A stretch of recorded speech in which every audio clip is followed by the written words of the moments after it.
universosaintseiya.com.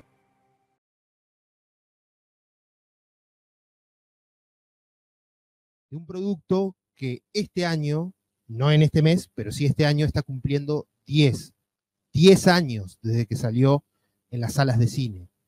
Una película que, como todo lo último en Saint Seiya, dicho sea de paso, tuvo su controversia, pero una película que también fue un antes y un después en muchos aspectos. Algunos de ellos que todavía estamos viendo actualmente en la franquicia. Ya vamos a estar hablando un poquito de esto porque estos 10 años no han pasado en vano para la franquicia y mucho ha tenido que ver productos como esta película. Pero antes de meternos en todo eso y de saludar a la gente que está en el chat y que nos ha estado esperando pacientemente, voy a presentar a la gente que va a estar conmigo esta noche. Voy a empezar con mi compañero y amigo Pollux. Moa Pollux. Hola Asgard, ¿cómo estás? Y hola a todo mundo. Muchas gracias por estar aquí en esta celebración de Universo Saint Seiya de este 10º aniversario del estreno de la película Leyenda del Santuario. Parece que fue ayer, Asgard. La verdad es que parece que no ha pasado mucho tiempo y sin embargo, como bien has dicho en la introducción, ¿cuántas cosas han pasado desde entonces? Me da mucho gusto estar aquí contigo esta noche y con quienes más nos van a estar acompañando y por supuesto con todo nuestro público. Vamos a seguir con las presentaciones, en este caso con Juan Cáncer Sainz. Juan, ¿cómo va?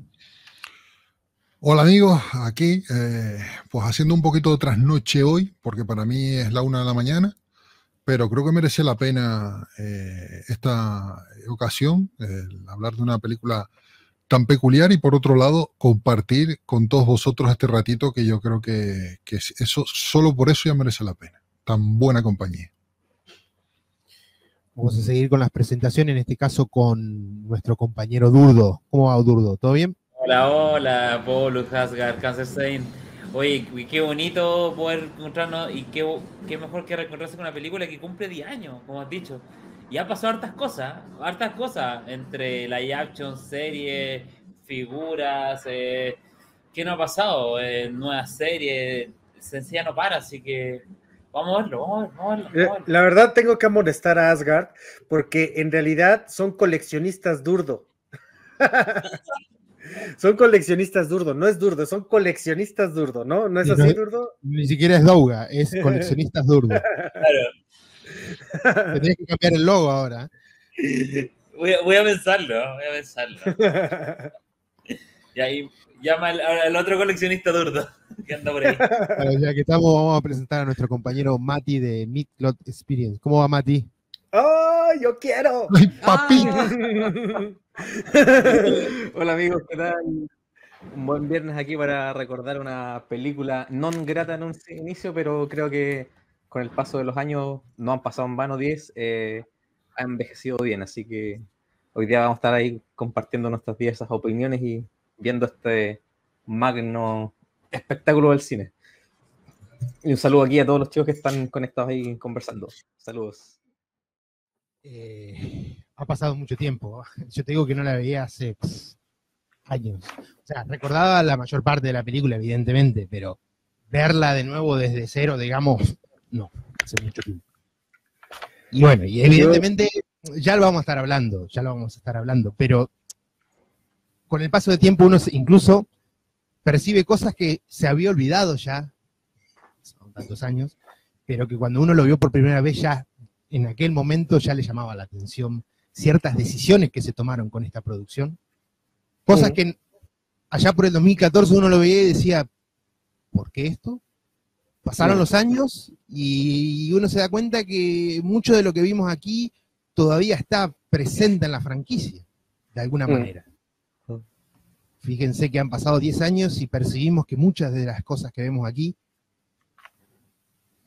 todavía están con nosotros.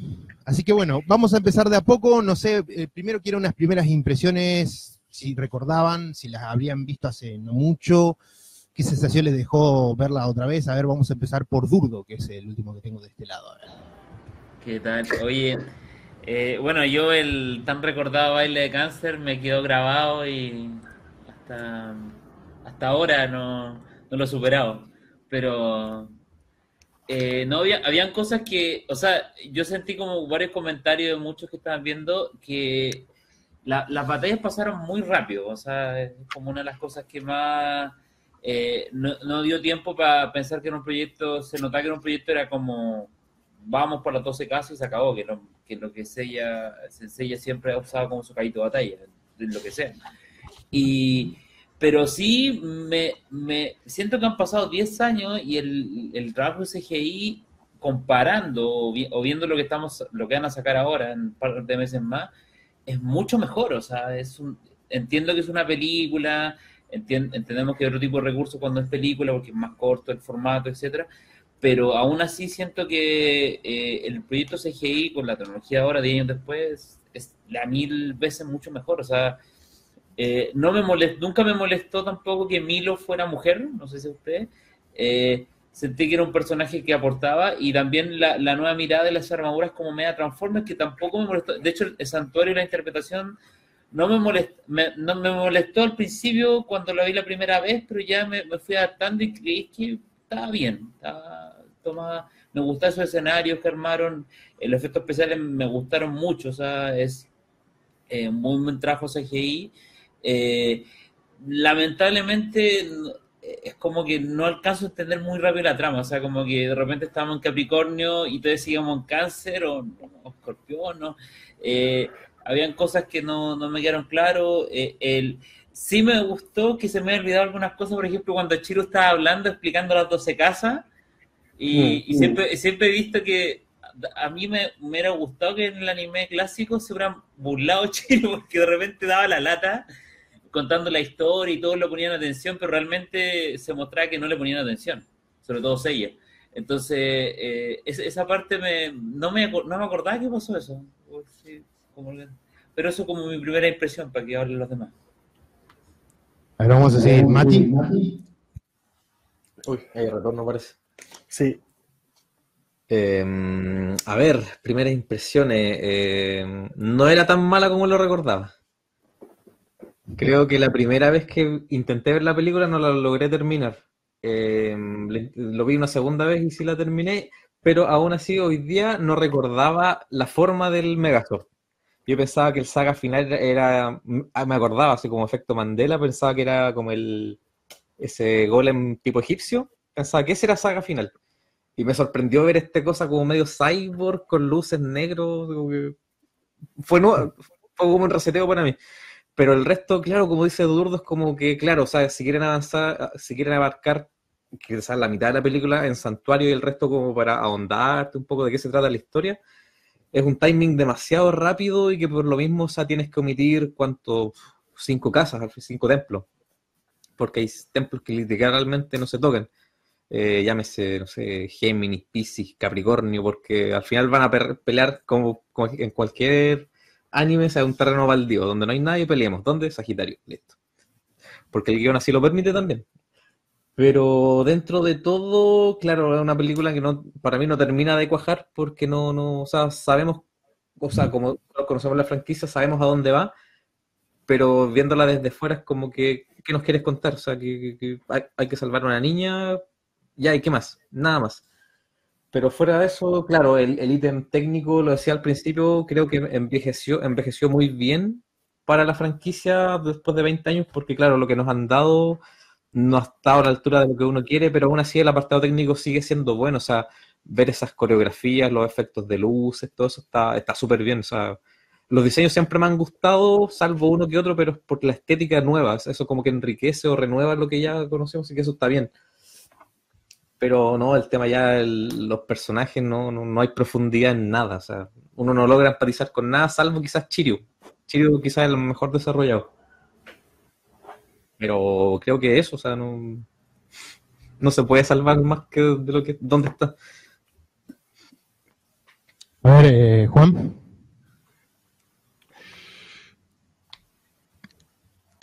Esta película, a mí me pasó una cosa. O sea, para mí, lo único que no me gustó fueron el monstruo del final.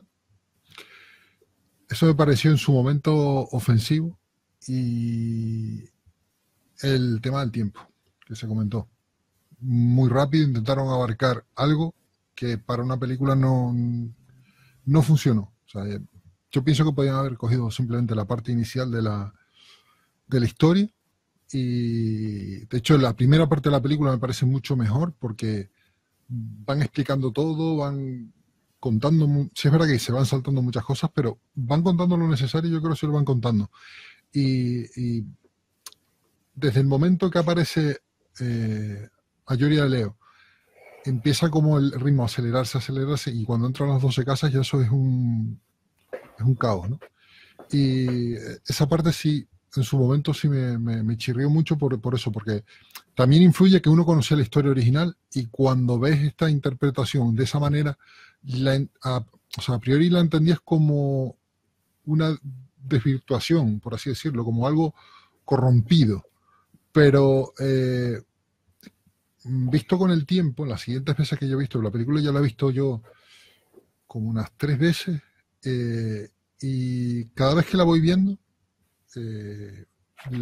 con otros ojos porque después de todo lo que ha venido y de ver todas las animadas que se han ido haciendo después, bueno, y antes alguna también, te das cuenta que aquí intentaron hacer cosas con cierta cabeza, pero con no demasiado cierto, más que otra cosa. Y bueno, creo que quedaron cosas muy interesantes. Yo creo que todos vamos a ir comentando seguramente algunas y a lo largo de este programa, pero que, bueno, que sí es verdad que marcó un antes y un después, que por desgracia o por suerte ha seguido marcando parte de la franquicia durante todos estos últimos años. A ver, Pollux. Pues realmente yo la película no tenía tanto que la había vuelto a ver, la vi hace poquito, debe de tener más o menos unos 2 o 3 meses que la había visto, entonces la tenía más o menos fresca. La verdad es que la película como tal, tendríamos que dividir nuestra opinión entre el acierto técnico, los aciertos técnicos y los aciertos de desarrollo como tal de la película. Yo coincido en algunas de las opiniones, no al 100%, porque considero que no nada más es Shiryu el personaje que está más desarrollado. Pienso que Saori también está bien desarrollada, que es un personaje que logra tener cierta profundidad y que te hace entenderla más o menos desde dónde está. Y pienso que logran algo más con Seiya, que lo que lograron incluso, las comparaciones son odiosas, pero con la película live action, ¿no?, que tuvimos hace poco. O sea, creo que aquí vemos a un Seiya que está mucho más centrado en lo que es el personaje que nosotros reconocemos. Veo también, obviamente, a Saori, que tiene esta nueva explicación, de alguna manera, este nuevo enfoque, que sin embargo la hace ser un personaje bastante dulce, muy poderoso, y que me gusta que, a diferencia de las últimas propuestas que hemos tenido, no es ella la amenaza, o sea, es la amenaza para el mal, es la amenaza para aquellos que están intentando dañar a la Tierra, que están intentando hacerse del poder de manera, pues, espuria, digamos, de alguna manera, pero al final de cuentas es una diosa que defiende a sus propios defensores y que logra despertar esa compasión en algún momento dado y que de pronto la vemos regañar a los Santos Dorados. Yo creo que es el peor regaño que han recibido los Santos Dorados que nosotros hemos visto por parte de Saori a la orden, ¿no? O sea, cuando ella les dice, ustedes no han hecho nada, ¿qué han hecho ustedes, no? Entonces, hay momentos que son brillantes. Yo coincido con Juan, creo que la primera parte de la película, particularmente hasta antes de llegar a lo que es el santuario, está siendo efectivo, es una trama que está siendo ágil, que te mantiene interesado en lo que está sucediendo, y que te tiene interesado también en conocer a los personajes o reconocerlos en nuestros casos, ¿no? Pero el problema, efectivamente, es cuando llegamos al santuario y entonces empieza este ritmo vertiginoso de una pelea tras otra que te hace entender que sí es importante la acción en una película, pero acción tras acción tras acción, sin mucho contexto más que se le vaya agregando, de pronto también mucha acción puede ser aburrida, ¿no? Entonces siento que en algún momento la película puede caer en la aburrición, pese a que es vertiginoso el ritmo. Vemos que, por ejemplo, tienen también decisiones raras. Es una película que yo no sé bajo qué fases fue pasando para tomar ciertas decisiones. Vemos un número musical en la Casa de Cáncer que es totalmente nuevo, ¿verdad? Para cualquier cosa, y sin embargo pienso que Deathmask es también de los personajes de los Santos Dorados que mejor logran llegar a la pantalla. O sea, me parece que, de hecho, creo que es el Santo Dorado junto con Ayoria que más exposición tiene, y Saga, ¿no? En algún punto. Pero de verdad, ¿qué decir? O sea, la verdad es que es una película que me gusta, sobre todo hacia la primera mitad. Todavía parte del santuario la aguanto, pero ya llega un momento en el que me empieza a perder, sobre todo ya cuando llegamos a Sagitario, a mí básicamente ya me ha perdido un poco la película. Obvio, estoy intentando ver qué es lo que va a pasar hacia el final, pero sí se van omitiendo tantas cuestiones dentro de la saga de las 12 casas que es lamentable, ¿no? Entonces, sí hay algunas decisiones ahí cuestionables en cuanto a la estética, otras muy acertadas, otras un poco raras, y bueno, lo imperdonable para mí es ese Sagacila, que de verdad es una cuestión que yo no logro ni podré perdonar jamás. O sea, ese final es terrible para el villano, pero bueno, ya después de 6 vistas para la película ya medio entiendo cómo es que, por qué se hace gigante y demás, ¿no? Al menos sé que es ahora por el poder divino. No sé, partes de esos no los había logrado procesar en su momento, pero bueno, ahí está, ¿no? Me mataste con el Sagacila, tío. Sí. Me mataste. Hay que decir una cosa, también yo creo que el tiempo, y después de lo que decíamos al principio, de tantas cosas que han pasado en la franquicia, coloca las cosas en su debido y en su justo lugar. Evidentemente hay decisiones que en esta película no funcionaron, sobre todo en el apartado de la adaptación de la batalla de los 12 templos, que es donde más se resiente esta película, está claro. Esto lo dijimos en su día, yo creo que Juan y Pollux se acordarán, porque esto lo debatimos en los viejos podcasts. Donde más la película se resiente a nivel narrativo es en la parte de la batalla de los 12 templos. Es evidente que era demasiado para abarcar en una película de 1 hora y media. Esa fue una decisión que yo no sé si la tomó el director o el guionista o fue por presión del propio estudio, porque esto no lo sabemos. Probablemente Toy sí o sí quería que los 12 dorados estuvieran en la película y se acabó, no le importaba cómo lo metieran, si quedaban o no quedaban, pero tenían que estar. Entonces, estas decisiones... Claro, esas decisiones corporativas muchas veces afectan de mala manera a un producto. Ahora bien, leía por ahí algunos comentarios con respecto a la animación. Esto lo hemos hablado con Julián Ormeño, para quien no lo conozca. Julián Ormeño es un animador profesional. Incluso nosotros pudimos darnos el lujo en aquellas épocas de entrevistar a uno de los animadores que trabajó en esta película y que tuvo que ver con esa escena en la casa de cáncer, no porque él lo decidiera, porque según como él lo contó, han pasado muchos años, ¿no? Estoy hablando de Raúl Carabajal, un buen amigo de Julián Ormeño, para el que le interese la nota completa está en el canal de YouTube. Él nos contaba que cuando entró a trabajar en la película, como animador, le pidieron que trabajara sobre unas escenas para este personaje como a modo de, digamos, de tener un test de animación, ¿no? Y cuando él prepara esta pequeña escena, esta pequeña muestra, le gustó tanto a los japoneses por cómo era expresivo el personaje, cómo se movía, que le terminaron pidiendo que esto se trasladara a la escena final. Fíjense cómo las cosas se van cambiando mientras se está trabajando en la propia producción.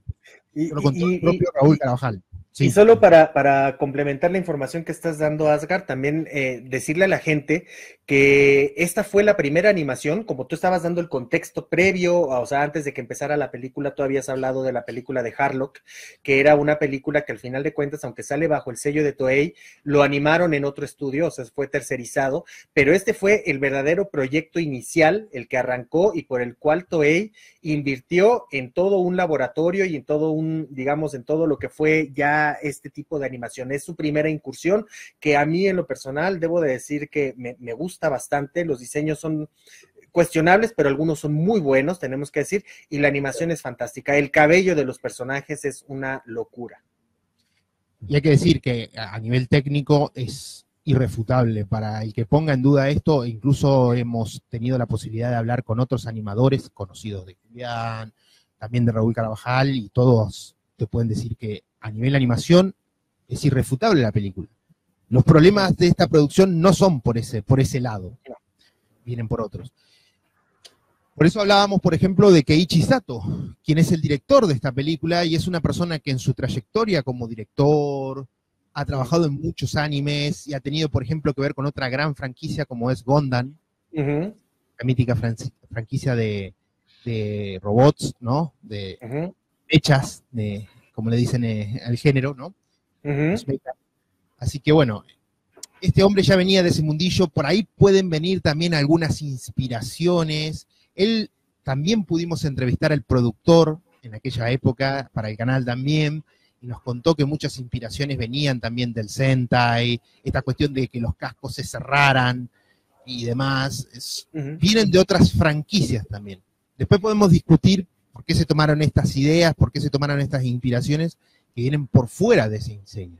De hecho, aquí tengo algunas palabras del propio Keiichi Sato, que le hicieron una entrevista y habla al respecto de, o sea, cuál fue la decisión detrás de darle esa apariencia a los personajes con sus clots, o sea, cómo es que ellos llegaron a tomar esas decisiones. Entonces, en un rato, si el tema va para allá, puedo compartir esas palabras de él. Sí, si les parece, podemos ir de a poquito hablando también y recordando las viejas épocas, por decirlo de alguna manera. Teníamos preparado algo de material, yo sé que Juan tiene ahí también, ya vamos a llegar a eso. Por ejemplo, para ir empezando a mostrar cuestiones de la época y lo que fueron saliendo, ahí vemos, por ejemplo, nuestro compañero Pollux mostrando la versión japonesa de colección de la película. Hay que decir que aquí en la Argentina, SBP sacó esta versión coleccionista también, que venía con todas las postales y demás cuestiones, venía numerada también. Ahí vemos la versión numerada de la época. Venía en una caja muy similar a la que mostró Pollux, por supuesto que es una versión hecha para el mercado argentino, con el logo que salió aquí en Latinoamérica. Hay que decir que aquí en Latinoamérica tuvimos bastante suerte porque la película incluso llegó antes que en muchos países de Europa, gracias a una distribución que fue bastante buena, a diferencia de lo que pasó, por ejemplo, con el live action.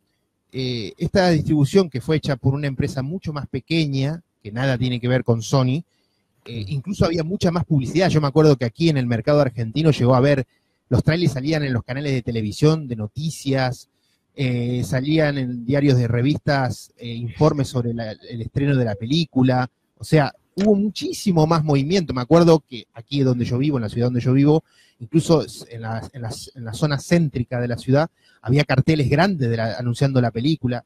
Nada que ver con el live action. Yo les puedo asegurar que igualito no hubo nada, pero igualito. Nada. Igualito. Aquí vemos el menú de esta edición argentina, donde podíamos ver a todos los personajes, incluso los Santos de Oro, para la sección para elegir las escenas que más nos gustaban. También tenía, bueno, el audio japonés 5.1, el audio español latino 5.1, subtítulo en español, y traía bastantes extras, dirección del doblaje, diseño de personajes, algunas, por ejemplo, el saludo de María Fernández Morales, que es la actriz de doblaje de Saori, aquí en Latinoamérica, Mario Castañeda, bueno, ahí vemos. Hay que decir que en el caso del doblaje, este fue uno de los últimos trabajos de Jesús Barrero también. No el último, pero sí uno de los últimos importantes. Así que bueno, si te parece, Juan, ¿querés mostrar la figura? Vamos a hablar un poquito de las... Sí. Antes también quiero enseñaros la edición española, que la tenía aquí yo, te lo comenté, la tenía aquí también. Como no la terminé de abrir, porque... para que no se estropee el cartón, sigue teniendo el plastiquito, pero está medio abierto, ahora os lo enseñaré por dentro. Como veis, el diseño es el mismo, es Selectavision quien lanzó esta edición, que es la que normalmente solía lanzar casi todo lo de Saint Seiya. Parte frontal, parte trasera, a ver si consigo, ahí está, reflejo. Está padrísima. Sí, es muy parecido a lo que viste, un poco más grueso. ¿Por qué? Porque en el interior viene lo que sería un mega estuche. A ver si... peluche en el peluche. Tengo la mesa tan llena de cosas que no sé dónde poner la cosa. A ver, este es el mega estuche de lo que serían los discos. Ahora os enseñaré lo que lleva, porque lleva varios discos en el interior. Y luego traía esto que a mí me encantaba, que es un pequeño libro con los storyboards Sí. de la película. Voy a abrir una página al azar para que veáis de qué va el rollo, más o menos. Y así todas las páginas te va mostrando todo lo que es la película. Y después, a ver, esta sería el set de los discos. Siempre lleva imágenes, ilustraciones sacadas de la película, con otro libreto aquí en su interior. Y estos serían los discos. Traía la versión en Blu-ray, la versión en DVD y un disco más de extra. Sinceramente nunca los he puesto. Nunca los he puesto. Yo tengo la película descargada y esa es la que normalmente suelo ver. Estas las tengo, pero nunca las he terminado de poner en ningún lado. Porque también es que ya ni tengo reproductor, o sea. Y el segundo libro que trae este libretito, que estos son un poco los diseños. Abro al azar de los personajes y su comparativa con el manga. Así con cualquiera. Voy a abrir otra página al azar, donde salen solo caballeros de oro. Bueno, mira, el patriarca. Mizumasa Kido y Tatsu. También tenía el póster que me hicieron llegar, pero lo perdí. Está por algún lado, en serio, por algún lado tiene que estar, pero hace años que le perdí la pista y no tengo ni... Estaba ahí arriba, encima de las vitrinas, pero a saber dónde acabó. Antes que muestres las figuras, Juan, de ese librito de la última que mostraste de la edición española, hay que decir también que eso está sacado del New Cloth Chronicle, que es un panfleto que se daba en Japón para que se pudiera comparar quién eran los personajes. Igual que lo que pasó lo mismo que pasó con Overture en su momento, era como un pequeño panfletito que Toei repartía en los cines, cual voy a estar compartiendo la versión japonesa para la gente lo pueda ver. Ahí se puede ver, ¿ve? Donde la gente que acudía a los cines podía reconocer a los personajes, un poquito de información, tanto la versión de manga como la versión nueva. Esta es la misma página aquí. Claro. Ahí se pueden ver los personajes. Todo este material, esta película no solo tuvo mucho material en otros mercados fuera de Japón, sino incluso en Japón tuvo mucho movimiento también, a diferencia de la película live action. Volvemos a lo mismo. Parece que no estuviéramos repitiendo, pero es la realidad, para que ustedes vean todo el movimiento que hubo con el estreno de esta película.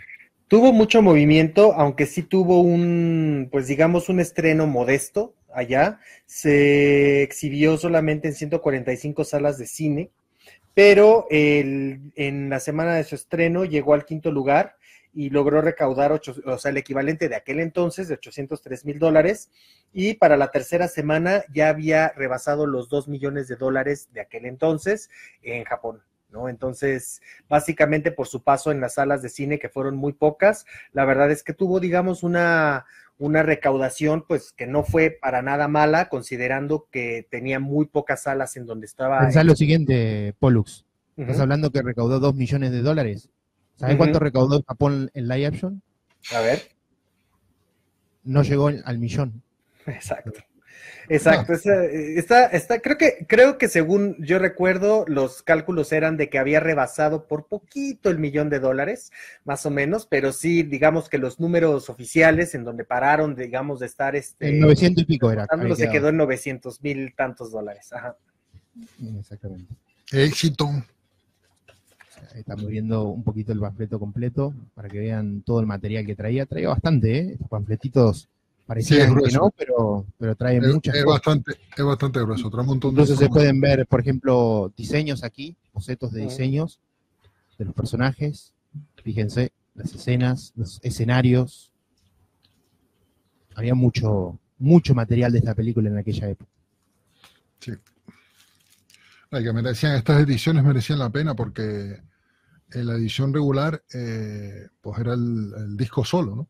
Y estos pues traían pues bastante material, como pudieron ver, y además hubo una superior que traía una de las figuras que veremos ahora. O sea que La verdad que Selecta sí se lo trabajó bastante y sacó también unas ediciones bastante curiosas, pero sí merecía la pena porque este disco venía saliendo, no sé si eran como unos 30 euros, una cosa así, que tampoco era A caro. ver, bueno, Juan, llegó el momento pobreza para algunos, de mostrar esas dos No, figuras. pero es que nos vamos a reír por lo que te vas a comprar un Moses de ballena. Voy a encender un par de luces, disculpen ahora, para adaptar a la segunda cámara. A ver dónde tengo la segunda cámara, porque está la cámara vieja y la pobre hace lo que puede. Por lo que te compras una de las figuras nuevas, cualquiera de las que hoy en día están saliendo, el mismo Moses de ballena o qué sé, te comprabas estas dos y te sobraba. Eso es importante decirlo. Estas son las dos únicas figuras que salieron lanzadas. A Ager le pasé imágenes de las que se proyectaron, pero que no salieron. Pero estas son las dos únicas que salieron, que os dejo algunos datos sobre ellas, que brevemente, para no cansaros.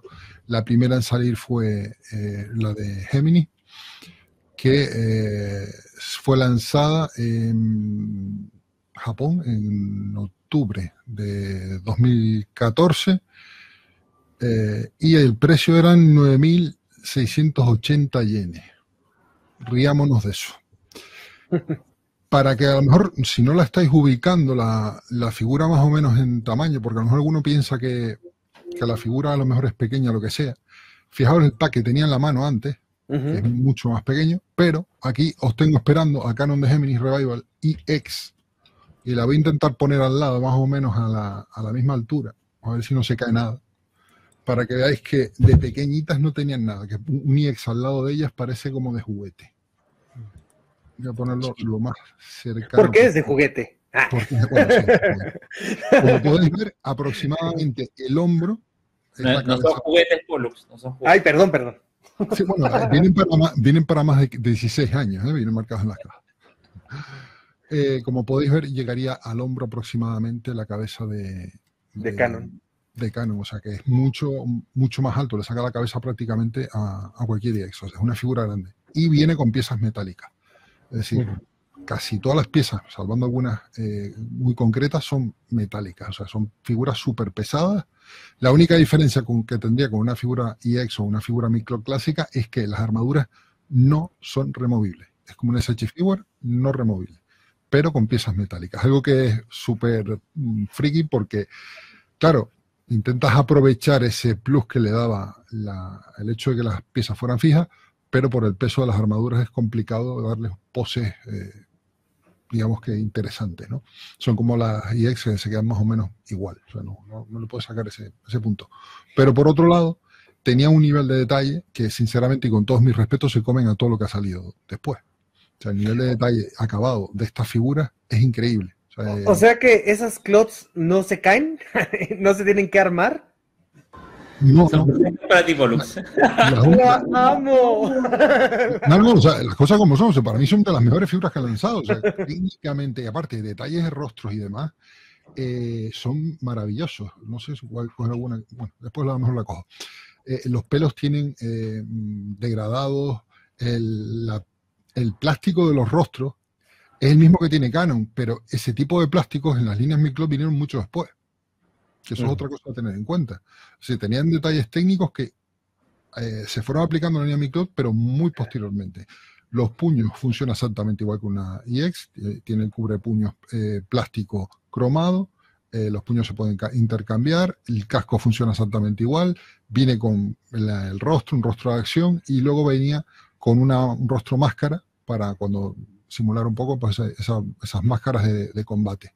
En ambos casos. Aquí yo los he puesto con los cascos solos, pero realmente se podían montar de esa manera. El Aioros venía con la flecha, venía con el arco corto, que es el que viene desmontado en la armadura, y viene con un arco largo que funciona como en la Fake Premium, que va montado en el brazo. Eso lo copiaron de la Fake Premium. Las alas tienen muchísima movilidad, o sea que son muy, muy articuladas, y tanto faldas, hombreras, todo eso se podía mover libremente con una capacidad increíble. O sea, son figuras que visualmente son muy bonitas. El Saga con el doble color, que después recordemos que salió una figura EX de Saga de Gemini, versión Legends of Sanctuary, con los dos colores. O sea, esta armadura con estos colores. Pero esta sería, digamos, que la original. El tipo de caja también es interesante. Esta figura también comentar que salió al año siguiente y el precio, si no me equivoco, fue ligeramente superior, pero me sigo riendo. Salió en abril de 2015 y el precio fueron 10.450 yenes. Nos reímos, hoy en día es que nos reímos de todo eso. En cuanto a las cajas, bueno, no sé si ponerlo en esa cámara o pasar a la otra. Espérate un momento, yo voy a pasar esta que tiene mejor resolución. Las cajas son ligeramente más grandes, bastante más grandes, y eran planas. Hoy en día es casi normal, o sea, hay un montón de figuras que vienen con caja plana. El mismo Sella versión manga viene con caja plana. Estas fueron las primeras porque, claro, viene la figura, los extras y poco más. O sea, no necesitan tener un segundo blister. Tiene un medio blister para un par de piezas más, pero que no es necesario que tengan mucho más. Y había si te parece, Juan, mostramos las figuras que no salieron. Sí, solo comentarte, peculiaridad, esta traía ventana, la de Gemini, una ventana superior. Una cosa curiosa, me llamó un montón la atención. Vamos a ver las figuras que no llegaron a salir al mercado. Sí, vamos ahora. El bailarín. Jack Sparrow. Aquí está. Jack Sparrow.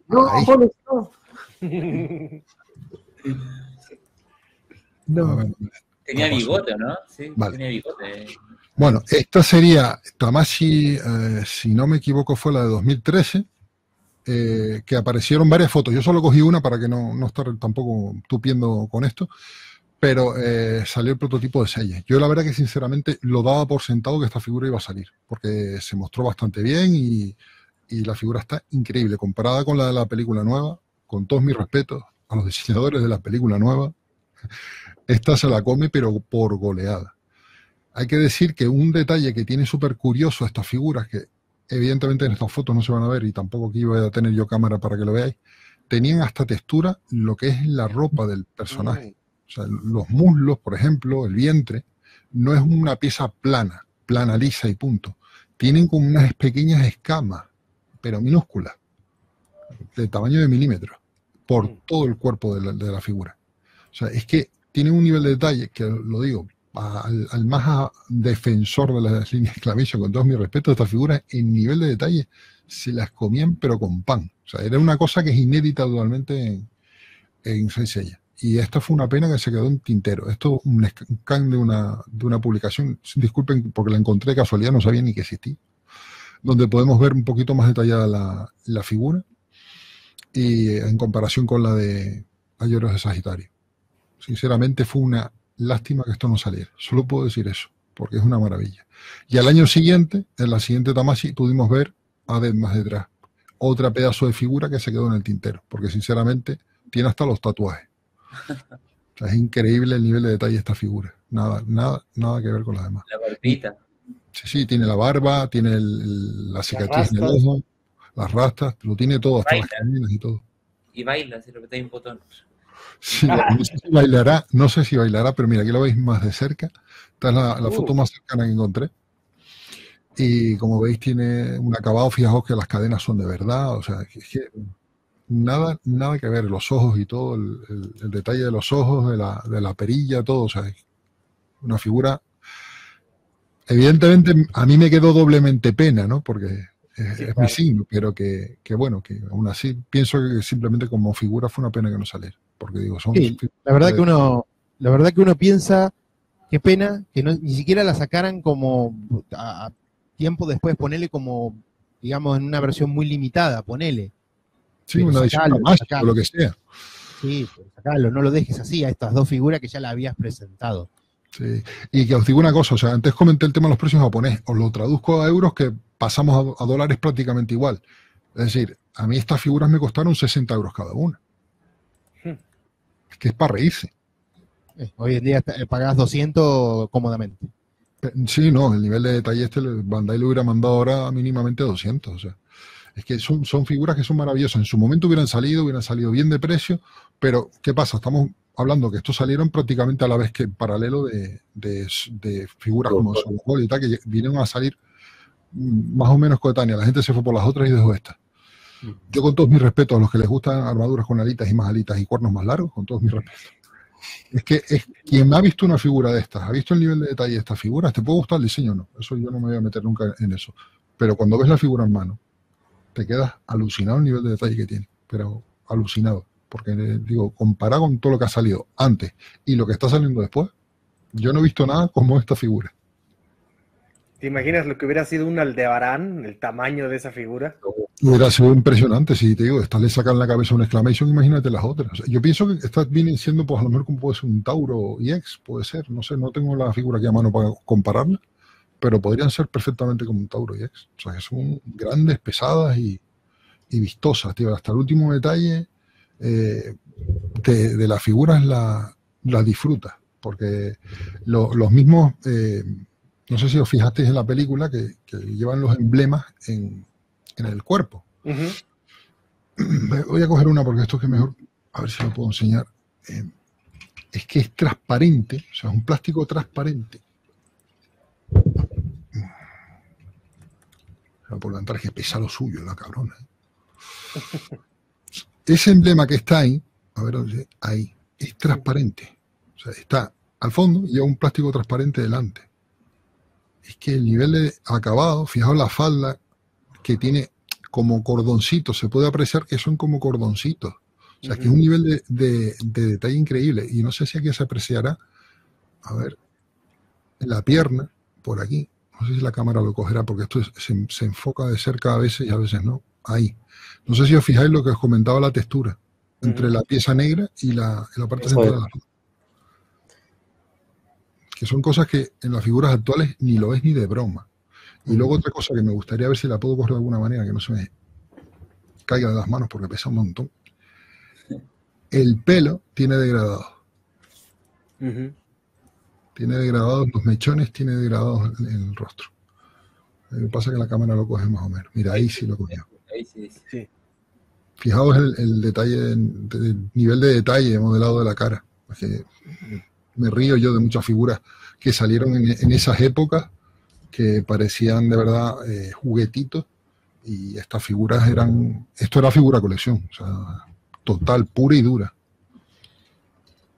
Sí. O sea, claro, en esos años fueron muy contemporáneos con Soul of Gold, y fue claramente más llamativo Soul of Gold, que claro, o sea, el diseño de esta película ya lo hemos dicho, o sea, es muy bueno el apartado de diseño de personaje estético, y la figura es un calco, o sea, lo que mostró Juan, da gusto verlo. O sea, yo he tenido la oportunidad solamente de ver uno en vitrina, un Saga, el Saga que mostró Juan, y claro, o sea, al ser quizás un centímetro y medio a lo mejor más grande que un Infinite Exclamation, tiene la gracia de poder respetar mejor los detalles, y al mismo tiempo el anime clásico es súper minimalista, entonces no da pie a que respeten mayor detalle porque no existen. Ni siquiera solo Gold tiene el nivel de detalle de las figuras que tiene Juan. Entonces a la vista, claro, y el nivel de articulación también se aprecia. Y lo fome es que al final el protagonista de la película no salió, no se comercializó. Era un muy buen prototipo. O sea, se veía en la foto que mostraron esos colores mate que ocupan los prototipos, la expresividad también de Seiya de la película se apreciaba súper bien. O sea, lo que mostraron en la película nos podrían haber dado esas figuras muy buenas. Y sí, no, claro, es que, tío, se ven los prototipos, se veían brutales.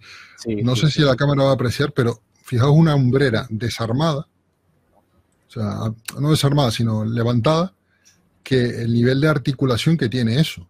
En su época no se veía, o sea, no estamos hablando de figuras con unas articulaciones pobres, sino que son figuras que vienen con unos niveles de acabado y articulaciones que para la época eran increíbles. O sea, es que, digo, esta figura... Yo era de los que decía, cuando vi la película y vi toda esta historia, yo dije, las figuras no me las compro ni amarrado, porque no me gustan nada. Pero fue ver una en mano y cambié de opinión totalmente. Fue comprar la primera, que fue la de Gemini, y la otra vino a la semana o los 15 días. De que pude la compré, porque es que, digo, es que no ha visto jamás en Saint Seiya nada de este nivel. ¿Pero cuánto tiempo después del estreno las compraste?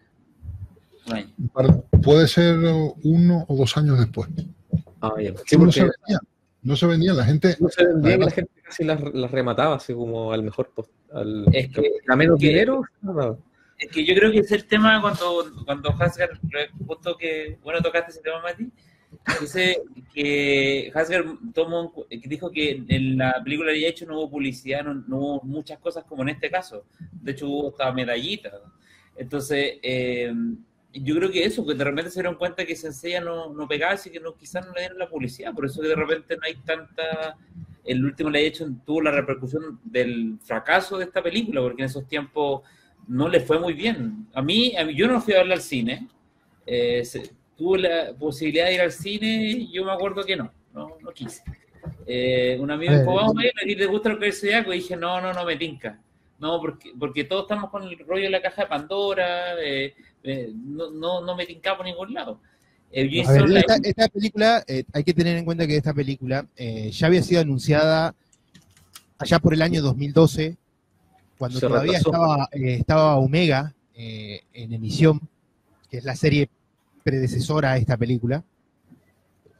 Hay que decir que ya nos vamos a meter un poquito con los números, porque los números son un poco complejos, porque al igual que pasa, como de costumbre, Toy no revela números de producción. Los números bailan demasiados, lo que costó esta producción bailan demasiados. Por ejemplo, yo para ir adelantando algunos temas, por ejemplo, y esto lo vamos a hablar más tendido, y yo sé que Pollux también puede participar bastante ahí. Hay portales de la época que hablaban que la película costó alrededor de unos 8 millones de dólares aproximadamente, pero sin embargo, tiempo después, cuando ya la película había pasado por el cine, y ya incluso había salido y había sido comercializada en DVD y en Blu-ray en algunos mercados, se hablaba de que la película en realidad estaba costando alrededor de unos 15, pero esto nunca quedó claro, jamás. Se hicieron estimaciones, se dijo la cantidad de gente que trabajó en la película, que eran menores que en otros estudios, como puede ser Estudio Ghibli, por ejemplo, donde trabajan más cantidad de animadores en un largometraje animado. Se dijeron muchas cosas, pero Toy nunca reveló los números. Lo que sí sabemos es lo que la película recaudó en las salas de cine, porque eso sí más o menos está cerrado, incluso se pueden hacer algunas estimaciones de lo que vendió DVD Blu-rays en algunos mercados, porque en otros no se puede saber porque no han revelado datos tampoco, pero aún así, si uno se pone a ver, y esto ya lo hemos comentado con Pollux alguna vez, cuando vos hablás, y si tomás incluso el número más bajo de la película, 8 millones de dólares, perfecto, generalmente siempre se dice que para que una película consiga el éxito comercial, una película que llega a salas de cines, tiene que sobrepasar la mítica regla del 3x1. ¿Qué es esto? Es los 8 millones por 3. Recién ahí la película empezaría a ganar. Si vos sacás la cuenta, te darás cuenta que, ¿cuánto fue que recaudó la película, Pollux? La película recaudó pues apenas unos 17.2 millones de dólares. Fíjense, entonces 8 por 3, ¿cuánto sería? 24. Falta. Sabemos entonces que quedó por debajo de lo tal. Incluso si lo sumáramos estimaciones de ventas de Blu-ray y DVDs, que se hablaban por ahí que podían andar alrededor de 2 y 3 millones de dólares más, aún así no llegaría al punto de equilibrio.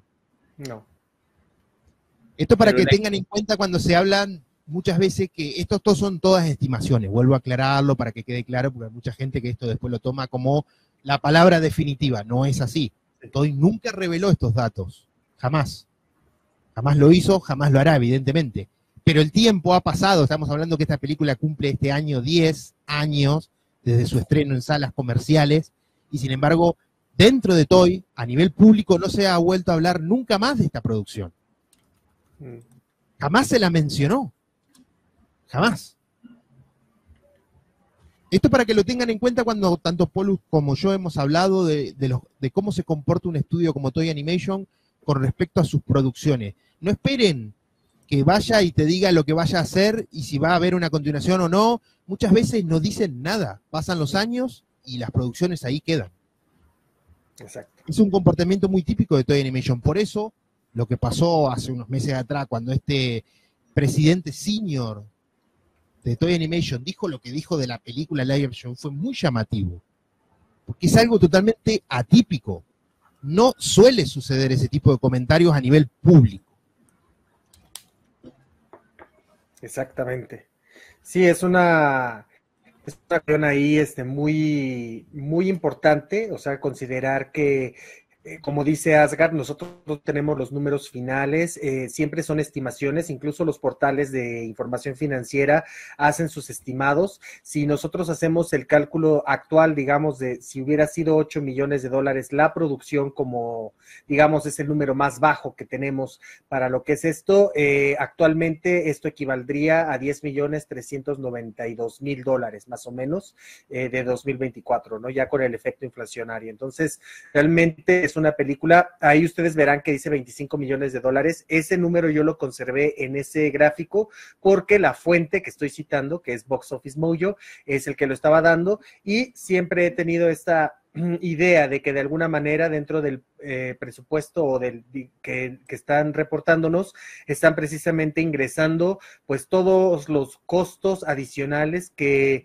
le significó a Toei también el estar construyendo un estudio de animación CGI desde cero, ¿no? Entonces, eso es importante comentarlo. No estoy diciendo que esto sea, sino porque, claro, o sea, si nosotros hablamos de 8 o 15 millones de dólares, o sea, si nos vamos a 25, es una diferencia importante. O sea, son 10 millones de dólares más que se le está poniendo el presupuesto. Y bueno, digamos que la taquilla total fue de 17.2, en donde los 5 principales mercados, que básicamente afianzó a estos mercados ya prácticamente desde entonces para Toei como los mercados principales de Saint Seiya para la franquicia hacia afuera, fueron China, Brasil, México, Japón y Francia. Y bueno, ahí ustedes ven los números. China fueron casi 6 millones de dólares de taquilla, ¿no? Ahora sabemos que live action ni siquiera ha llegado a China. Brasil logró un poco más de 2 millones de dólares, 2.44 millones de dólares. Hay que considerar que en aquel entonces la moneda de Brasil también tenía un valor mucho, pues no muchísimo más grande, pero era superior al de México, todavía lo sigue siendo, y es un diferencial porque metió más dinero con menos gente. Es decir, en América Latina fuimos más mexicanos a ver la película al cine que brasileños, pero por el valor del boleto era mayor la taquilla de Brasil. México estuvo prácticamente al nivel con 2.31 y bueno, ahí están los 2 millones de dólares que estábamos hablando de Japón hace rato. Todavía hubo unos 150 mil dólares más adicionales que se lograron después de esa quinta semana. Y bueno, Francia, por supuesto, ahí siempre sacando la cara por Saint Seiya con 1.32 millones de dólares que están reportados, ¿no? Fíjense que esto también es otra cosa que hablamos cuando se estrenó el live action de los mercados fuertes para Saint Seiya, dejando de lado a China, que ni siquiera sabemos si se estrenará o no al final el live action allí. Decir que vimos que el comportamiento incluso en los grandes mercados para la película live action de Saint Seiya no fueron tampoco nada buenos comparado con esta película misma. Fíjense lo que pasó con Brasil.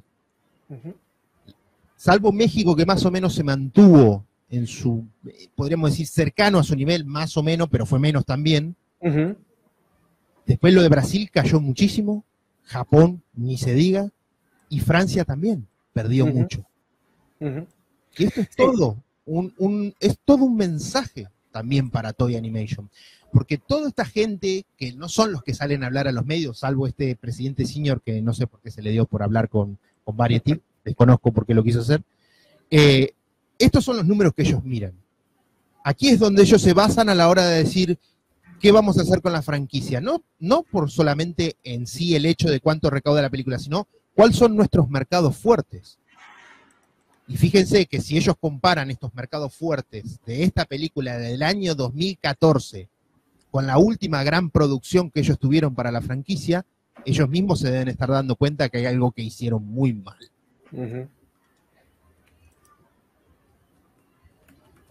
Sí, definitivamente, pues, a ver, nada más aquí quería yo sacar el nombre del presidente senior. Del presidente senior, nada más que no lo logro encontrar, aquí lo debo de tener. Pero bueno, antes de hablar de eso, decir, es Shinohara Satoshi. ¿no? Entonces ahí nada más para que quede el nombre. Y bueno, decir que justamente en México el día de hoy ocurre lo que sucede, lo que expliqué con Brasil. O sea, el valor no es que hayan sido tantos boletos o que hubiéramos estado tan cerca de la cantidad de boletos de personas que fueron a ver esta película, sino que obviamente también el valor del peso se ha incrementado y eso hace que de alguna manera en dólares se traduzca como más, ¿no? O sea, como más dólares de lo que en realidad es, pero sí es importante recalcar lo que está diciendo Asgard. Vamos a decir que al menos lo que no sabemos de esta película, bueno, sabemos que no fue un éxito comercial porque obviamente no siguió la línea de juguetes, o bueno, de figuras de acción, para que no se ofendan, de las figuras de acción ni nada por el estilo, pero adicionalmente no tuvimos, o hasta el día de hoy, hasta el amanecer de mañana, no tenemos un anuncio para una secuela, y tuvo mejores números que los que tuvo el live action, ¿no? Entonces, sí es importante tomar esto en contexto, en consideración, porque si esta película, que digamos que si hubiera costado los $8 millones, con $17 millones podríamos decir que ya estaba al 2-1, que es lo que algunas personas consideran pudiera estar cerca del punto de equilibrio. Esta película nunca se le definió como un desastre para Toei, contrario a lo que está pasando con la película pues el inicio, no the beginning, y adicionalmente también sabemos que pues una película que no tuvo tan buenos resultados en algún momento dado fue Overture, que también no tuvo ninguna continuación, se canceló esa parte del proyecto y bueno, vino todo este declive, y bueno, pues ahí vamos viendo justamente cómo se va comportando Toei con esta clase de cuestiones. Por eso es importante que le echemos coco y ver cuáles son las posibilidades de que tengamos algunas otras continuaciones que por ahí pueden estar esperando otras personas, ¿no? Pero bueno, vamos a ir volviendo a la película en sí. Quiero que hablemos un poco también de lo que no ha dejado esta producción en el Sensei actual, ¿no? Cómo lo percibimos con el pasar de los años. Por ejemplo, tranquilamente, yo lo decía al principio de este directo, este es el padre espiritual de la serie CGI. Ese proyecto inicia a través de esta producción. Muchos años después, evidentemente, pero nace a la sombra de esta producción. Yo quiero que ustedes me digan lo que ustedes perciben con respecto a esta película y qué ha dejado para la franquicia. ¿Qué perciben ustedes de que haya dejado de cosas buenas y también, por supuesto, cosas que uno piense que no deberían haber continuado en Saint Seiya? Cualquiera que quiera intervenir, doy paso, que tenga ganas de comentar. ¿No? Por querer todo. Bueno, el que quiera, por eso doy paso. Pero digamos cosas buenas, po. ¿Qué cosas buenas? Bueno, ¿Qué cosas buenas? Digamos cosas buenas, para que no nos... Eso mismo. No, pero a ver, cosas buenas tiene, claro que tiene cosas buenas. O sea, la película, aparte de lo que comentamos como animación, diseño de personajes, todo eso está genial.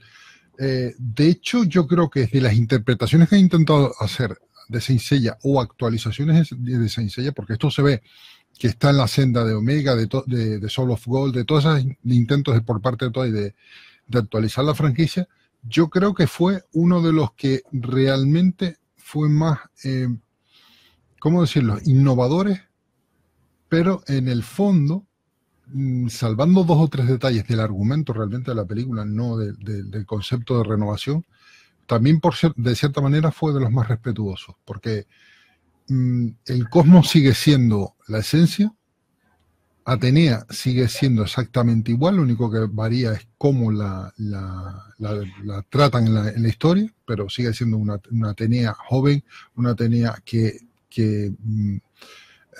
digamos que, ¿cómo decirlo? No es ningún insulto, ninguna maldición, sino que sigue siendo pues ese cisma entre los que creen que es la de verdad y la que no. Y digamos que esa base argumental sigue siendo la misma. ¿Dónde están los cambios? Sobre todo visuales, sobre todo diseños de armadura, sobre todo personajes que, por ejemplo, algunos han cambiado, como en el caso de Milo, que pasa a ser mujer, pero como decía antes, creo que fue Duro, que tampoco fue una cosa que nos quitó el sueño a nadie, o bueno, casi nadie. O sea que yo pienso que tuvo un montón de cosas positivas. Y luego, yo creo que la producción en sí, los efectos digitales, la dirección artística de todos esos personajes, de todas esas secuencias, no fue mala, sino que realmente donde falló es donde suelen fallar casi todas las producciones en un guión, en no haber concretado, haber hecho una producción sentada, decir, mira, esto lo vamos a dividir en partes, vamos a hacer esto de esta manera, esto de cual, y haber, digamos que planificado todo eso y dividido todo eso bien, es realmente para mí lo que más falló. Y luego, que bueno, esas licencias que se cometieron en cuanto a esos super robot, mechas, o no se saben lo que es, porque al final es una especie de medusa gigante con 4 brazos y espadas, o sea, ese tipo de detalles que fueron coñadas realmente, que tampoco digas tú, visto a vista de hoy, donde hemos visto blasfemias muy superiores, pues ya no se ve con ese... ¿Sabe también, Juan, lo que se nota, por ejemplo, que esta película toma conceptos que ya venían, por ejemplo, de Omega, que en Omega usaban estos cristales para sacar las Clot, o bueno, las armaduras de Omega, del estilo Omega de la primera temporada, y aquí toman... Las Clot Stone. Claro, las Clot Stone. Y aquí toman como unas chapitas, sin embargo, cuando tiran las chapitas salen como, se ve como la Cloud Box. O sea, es una combinación de ideas que provienen de antes, pero que las modifican. Incluso alguien por ahí por el chat lo había dicho también, se ve la cuestión del santuario, ese santuario más tirado hacia el cielo, flotando, también proviene del propio Omega, que lo había hecho antes. Eran ideas de la época que algunas de ellas todavía se perpetúan en la actualidad. Lo de las chapitas, bueno, lo vemos en la versión CGI actual. Los diseños de los templos, que son templos mucho más trabajados, parecen lugares donde los santos realmente viven ahí. Bueno, esto lo estamos viendo incluso ahora en la serie CGI también. Son templos con mucho más diseño, mucho más, no son tan barrocos, tan simples como templos griegos, como te los plantea más en el manga, incluso en el anime ya lo habían modificado un poco también, pero seguían viéndose muy griegos, digamos. Aquí también... Muy planos, muy básicos. Otra cosa que también yo me acuerdo de la época que se comentaba mucho, es que en el santuario lo que sí se pierde es ese estilo muy griego. Es lo que iba yo a decir. Creo que esa es una de las cosas que para mí es negativo. Yo sé que hay mucha gente que les encanta este diseño del santuario. A mí en lo particular no me gusta, me parece demasiado extravagante, que se aleja demasiado de lo que es, digamos, la esencia de Saint Seiya en cuanto a lo que son los dioses griegos. Es bonito, o sea, en sí no puedo decir que el diseño sea feo. No es un diseño feo, eso quiero dejarlo claro. Es un diseño espectacular, me parece fantástico, pero no me gusta, no siento que sea adecuado, digamos, la mejor elección para Saint Seiya, porque se pierde un poco ese nexo, ese vínculo que tiene la historia con la mitología griega. O sea, de hecho, básicamente, salvo por la estatua de Atena, y por la mención de Atena una y otra vez, realmente fuera de eso no hay una presencia real de los dioses griegos a lo largo de toda esta historia. O sea, en la historia original, por ejemplo, aquí vemos, por ejemplo, que Aiolos cuando está escapando y se lleva al bebé, llega a una cueva en el Himalaya, ¿no? Tampoco hay motivos griegos. Bueno, sí hay vemos ahí unos dibujos estilo griego cuando están explicando lo que son los santos de Atena, pero... Eso sí está muy chulo. Está muy bonito, pero de ahí en fuera, o sea, realmente vemos que hay unos cepelines ahí que están volando en el santuario, es una especie como de otro mundo. ¿Tú sabes que me recordó eso? A la película Atlantis, la de Disney. ¿Te acuerdas que la ciudad era un disco y después veías esos como una especie de tiburones o peces voladores que eran parte de la tecnología de Atlantis? Eso es que me lo recordó calcado. Sí. Entonces, eso quizás es una de las cosas que a mí no me gusta. De hecho, pienso que hay una tendencia de pronto a cambiar al santuario por alguna razón. O sea, esto sí es una cuestión que yo sí he visto que es reiterativo para Toei. O sea, que de pronto el santuario adquiere una apariencia que se aleja un poco de las ruinas griegas. No sé cuál será la causa, pero a mí me parece que es para mí, Pollux es una de las cosas que a mí me llamó la atención de comienzo. O sea, ver a guerreros pelear en las ruinas griegas, para mí eso era una de las cosas que me gustaba, o verlos en templos de ese tipo. Pero bueno, es una de las cuestiones negativas que, sin embargo, reitero, el diseño está bonito, está bien hecho, pero para Saint Seiya no me parece lo adecuado, y creo que es una de las cosas que sí se escapa un poquito de la esencia de la historia. De hecho, parecen como espaciales. No sé si te fijas que parece hay momentos que te da la sensación como que es algo espacial. Sí. Una base Claro, espacial. a mí me pasa algo bien parecido a tipo Lux del santuario, porque en sí el santuario es un personaje más para este arco, al menos. O sea, el santuario por sí solo tiene una importancia vital para el desarrollo de todo el arco de los 12 templos.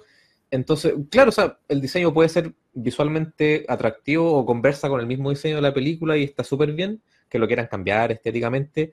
Pero cuéntame más, o sea, ¿por qué tienen que recorrer las 12 casas? ¿Por qué están contra el tiempo? ¿Qué es lo que habla cada templo con respecto a su guardián? Aquí nada, o sea, ya el hecho de que omitan templos es como que es porque hay que ambientarlo en un lugar fantástico. Entonces también pienso que al ser como unos guerreros que manejan como energías sobrenaturales, místicas, que como lo quiera llamar esta película, a lo mejor quieren ambientarlo en un lugar medio fantástico, independiente, o sea, o totalmente distinto, quiero decir, a lo que es la concepción kurumadesca o del anime clásico, que era un lugar muy hermético, atemporal, que se quedó en el pasado. Así es el santuario. Entonces, claro, o sea, yo no estoy viendo un templo griego, estoy viendo algo fantástico porque es el idioma de la película. Pero sí, yo extraño, echo de menos que el santuario tenga más peso en la película, independiente del diseño. Eso me pasa con ese tema. Sí, totalmente de acuerdo. Volviendo a los puntos buenos, mientras hablaba Juan, iba pensando, claro, sí hay cosas buenas que podría rescatar. Y lo hablamos también en Doga con un programa con Dur, parece que tú estás invitado, ¿sabes? Sí, porque hablamos de la película de Eris. Que al final cada película o cada proyecto de Saint Seiya establece cánones que se van perpetuando a futuro. ¿Qué quiero decir? Por ejemplo, aquí mismo, o sea, el hecho como nos cuentan esta película, el inicio de la batalla, del escape de Ayoros, ya se quedó en lo que es la película live action, en otros mismos, incluso los episodios 0 también lo cuentan un poco así. igual. La película es igual. Entonces, lo mismo, o sea, yo veía cosas como, oye, esto yo lo he visto en proyectos posteriores. No sé, por ejemplo, el hecho de que estén peleando cuando ya se fragmenta el santuario, es como que estoy leyendo Saint Cho, el desarrollo cuando pelean contra Eris y está cada santo dorado, no sé, en un asteroide, es lo mismo. O cuando al final, cuando van a batallar contra este golem al final, cada santo dorado se posiciona en un pilar, en una columna. Soul of Gold. Entonces son muchos detalles que se van ocupando quizás como guiños, a lo mejor. Entonces como que ya está bien.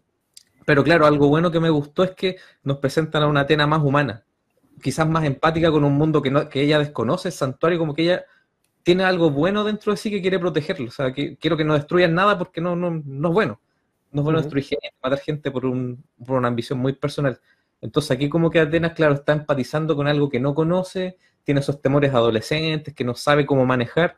Y claro, eso también va muy en línea a lo que nos cuenta Saint Cho otra vez.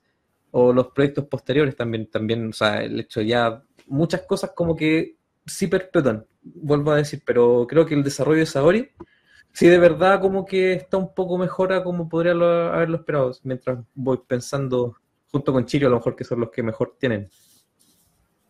Sí. Y cosas buenas no se me ocurren ahora. Puede que tenga. También hay otra escena que yo sé que cruel. Juan, esto se lo quería preguntar a Juan, sobre todo la escena donde lo vemos al santo de cáncer en paños menores, ¿no? Habría que ver si ¡Qué re lindo! habría que ver si la figura iba a venir también para sacarle el coso y verlo en paños menores, ¿no? No creo, o sea, no por el tipo de figura no creo que hubiera sido eso. Simplemente, yo creo que simplemente lo que intentaron en esta línea es un poco seguir conceptos de la película. O sea, la película venía a romper y la línea venía a romper. Sí. La línea, o sea, la película es la película perfecta para esto, ¿no? Y de hecho, si te fijas en ciertas medidas, las figuras siguen exactamente el paso de las animaciones. Es decir, pasamos de Omega, que en formato Midcloth, entramos en esto que es como una ruptura, pero sí que a lo bestia. Yo me voy a pasar prácticamente por el forro visualmente Saint Seiya. Pues hago una figura que se pasa por el forro prácticamente todo lo que estaba hasta el momento. Es decir, hasta esta figura, salvando, creo que fue una SH Figure de Koga. Sí. todo ha seguido más o menos el mismo concepto. Omega tuvo esa versión de Koga y tuvo otro Koga que también salió, creo que como tipo Mega House o algo de eso. Sí, eran resina, sí, eran tipo estatua. Yo creo que era Mega House, me suena que era un tipo como creo que salieron Koga y la de Águila. Sí, y el otro también, el chico que es de México, ¿cómo se llama? Sí, es verdad, el León Menor. El León Menor. Sí. Ellos tres salieron. Sí, pues, salvando eso, casi todo lo que salía en figura de Bandai, ahí decía el nombre. Casi todo lo que salía era más o menos el mismo formato, o sea, desde las Vintage Synchro Series hasta estas, era todo cuerpo articulado con piezas de plástico y metal removible. Entonces, este tipo de figura fue la primera que intentó, yo creo, hacer algo diferente realmente. Distinto, sí.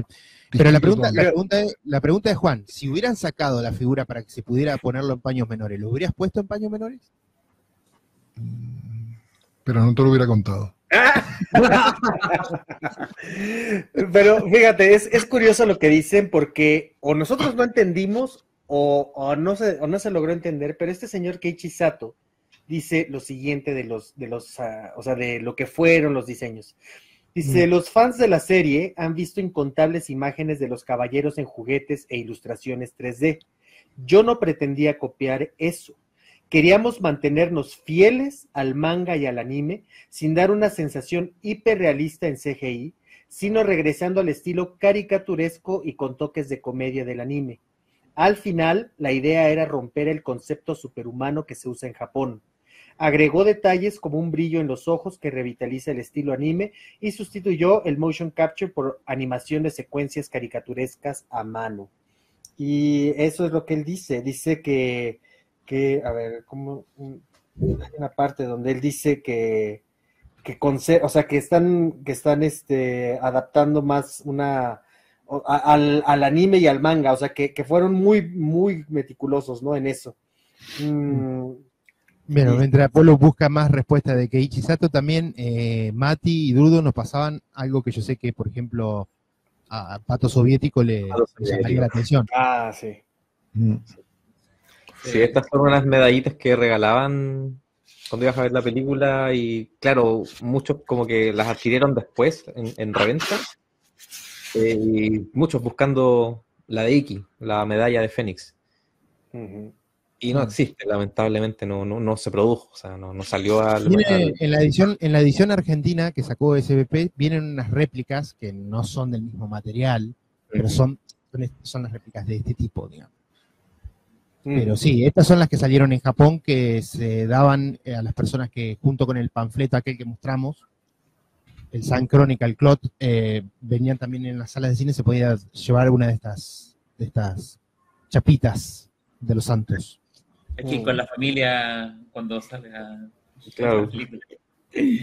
Sí, de estas chapas. Son las cosas que se han heredado de las películas. O sea, por ejemplo, esto que salió de Omega, después salió esto, después salió en la son cosas que se van heredando que no saben si se gustan. Y respecto al tema que decía de lo griego, es súper importante porque al final el tema griego, está hablando de los dioses griegos. O sea, claro. Si vemos, por ejemplo, griego como tal, Diego, ¿por qué no hacen algo griego? O sea, fin, y se acabó, ya no. Con las fachadas bien hechas, el estilo dórico, jónico, dependiendo de la calidad del templo, no sé qué, pero háganlo así, o sea, es como que están diciendo que realmente esta película no iba a continuar y era una volada Atlantis y listo, y nos podemos diseñar estos arcos milenarios que son futuristas. Y yo creo que pasa una cosa con la gente que encarga estas películas, porque al final, no sé si como le pasó al director de Layacho, que no tenía mucha idea sobre Sensei y venía de otros proyectos, y le dijo, no me acuerdo a qué actor le dijo que no leyera Sensei. A Mackenzie. A Mackenzie. Entonces, imagínate como que al no saber la idea es como el que te encarga, el que pone el dinero, quizás no sabe Sensei, hipotéticamente, claramente se agarra de contextos de ahora, entonces contextos como de lo que está pasando, el mecha, etcétera. Pero yo siento que no hay una cosa que pasa mucho con Sensei, oye, hagan el templo, los templos, o sea, el templo de Aries, el templo de Tauro. Es verdad, no, en el manga nos mostraban cuando corrían, pero muéstranos esas cosas, ¿cachai? Eso, si no hay continuidad del templo griego, si te meten a Barden Grab, te meten a una búsqueda, te meten a tanques, te meten a cosas medio extrañas. Ahí ya ellos después no saben qué hacer cuando el guión empieza a formarse, empieza a tomar crisis. No, esas decisiones, disculpa, igual, o sea, claro, ver tanques, aviones, como que uno, quizás para la época 86, 87, ya normal, un dibujo animado de acción. Pero desde el mismo anime clásico, de hecho, cuando introdujeron a los Santos de Acero, ya como que eso no cuajó. O sea, desde los inicios de la misma serie, o sea, un año después del manga, te dice, o sea, algo que no sea griego, algo que no hable el mismo idioma, como que causa un cierto rechazo. Y Bandai lo reconoció, Toei también en esos años lo detectó, no es que lo haya reconocido, y dijo, ya, no más Santos de Acero hasta 20 años después, 25 años después. Y bueno, entonces, claro, o sea, tiene que haber alguien que diga, o que tome la decisión en el plantel de no usemos tal recurso porque quizás no se va a consumir. Y aquí creo que está pasando lo mismo, o sea, al no respetar esa esencia griega, porque, o sea, digamos, o sea, ya estamos en guerreros griegos, etcétera, pero es una esencia estética tan dura, tan rígida, que salirse de ahí, de esa estética, de ese idioma, al final estás consumiendo o produciendo cualquier cosa que no es eso, que no es Sensei al final.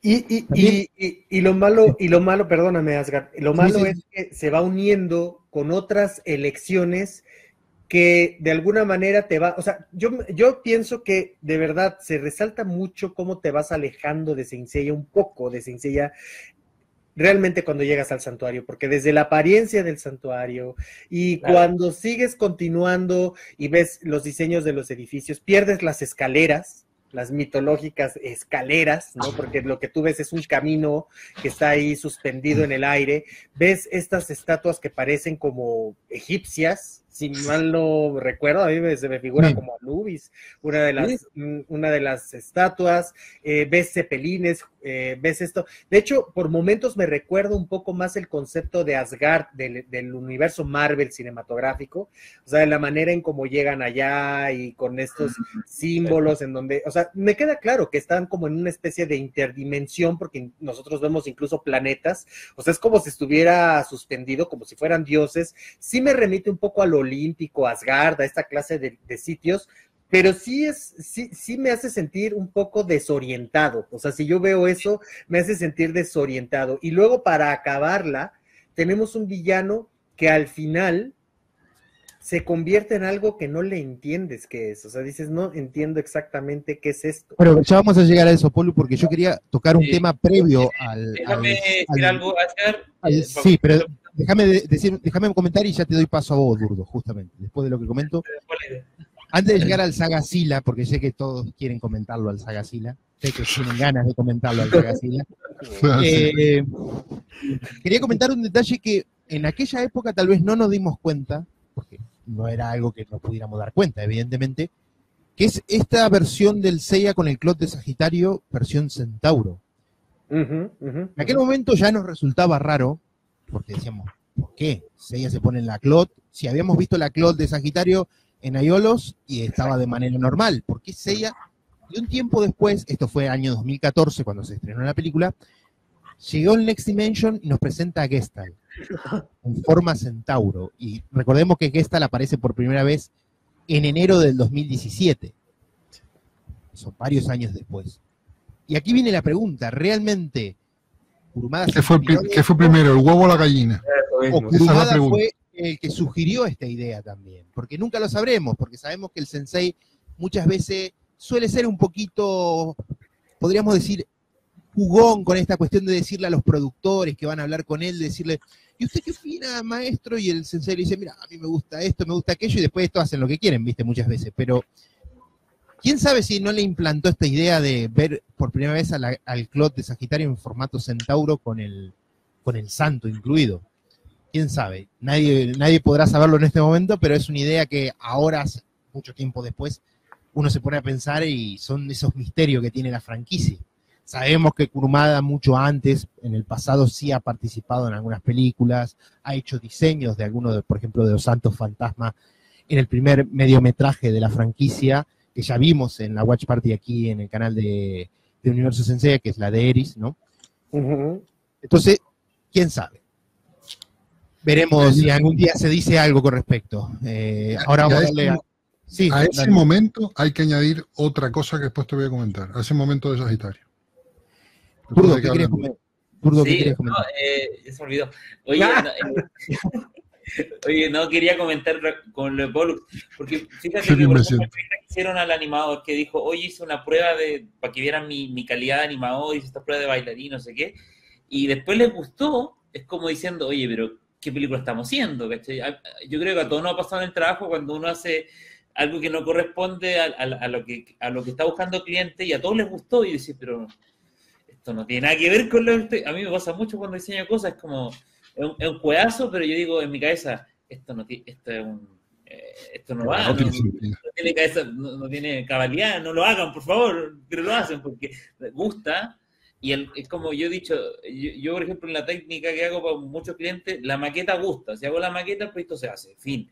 Y si la maqueta tiene un pilar raro o un muro raro, la gente le gusta y después se termina construyendo y es más caro, es súper caro y al final no tiene ni una, no sé, lógica.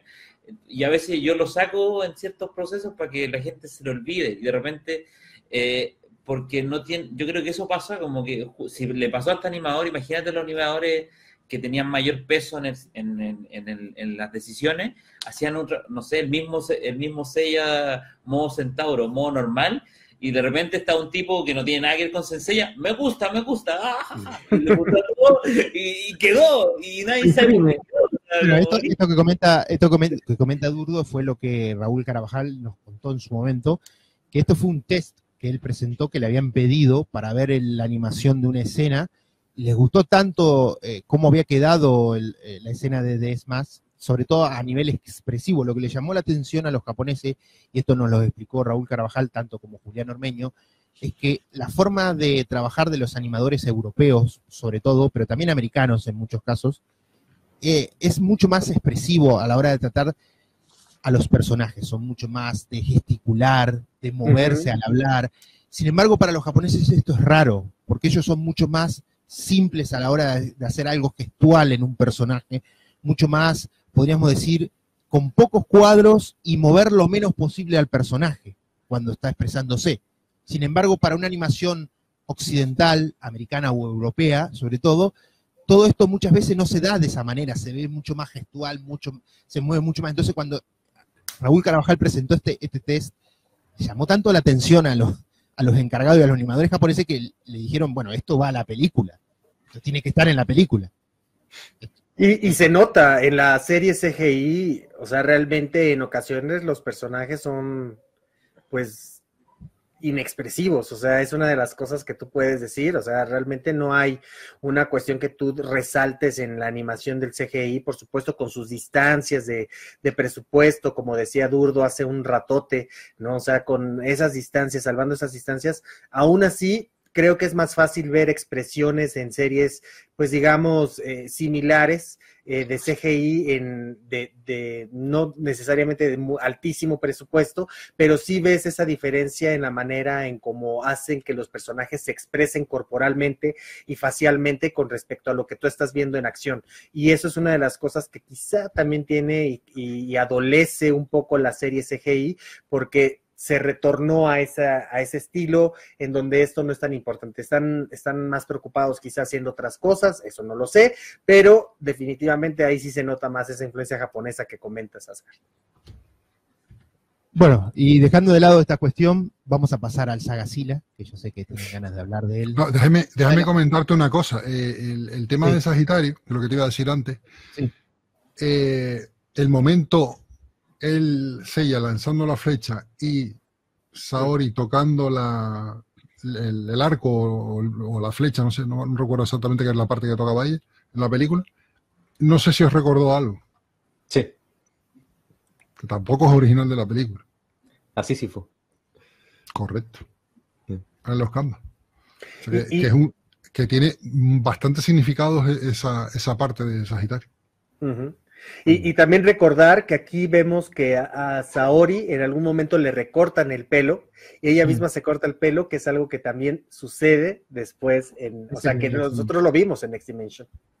Hay que decir que lástima que hablando de los Kanban no esté uno de nuestros mecenas, los cancelados, porque si no sería esta parte del debate. Me encanta su nombre.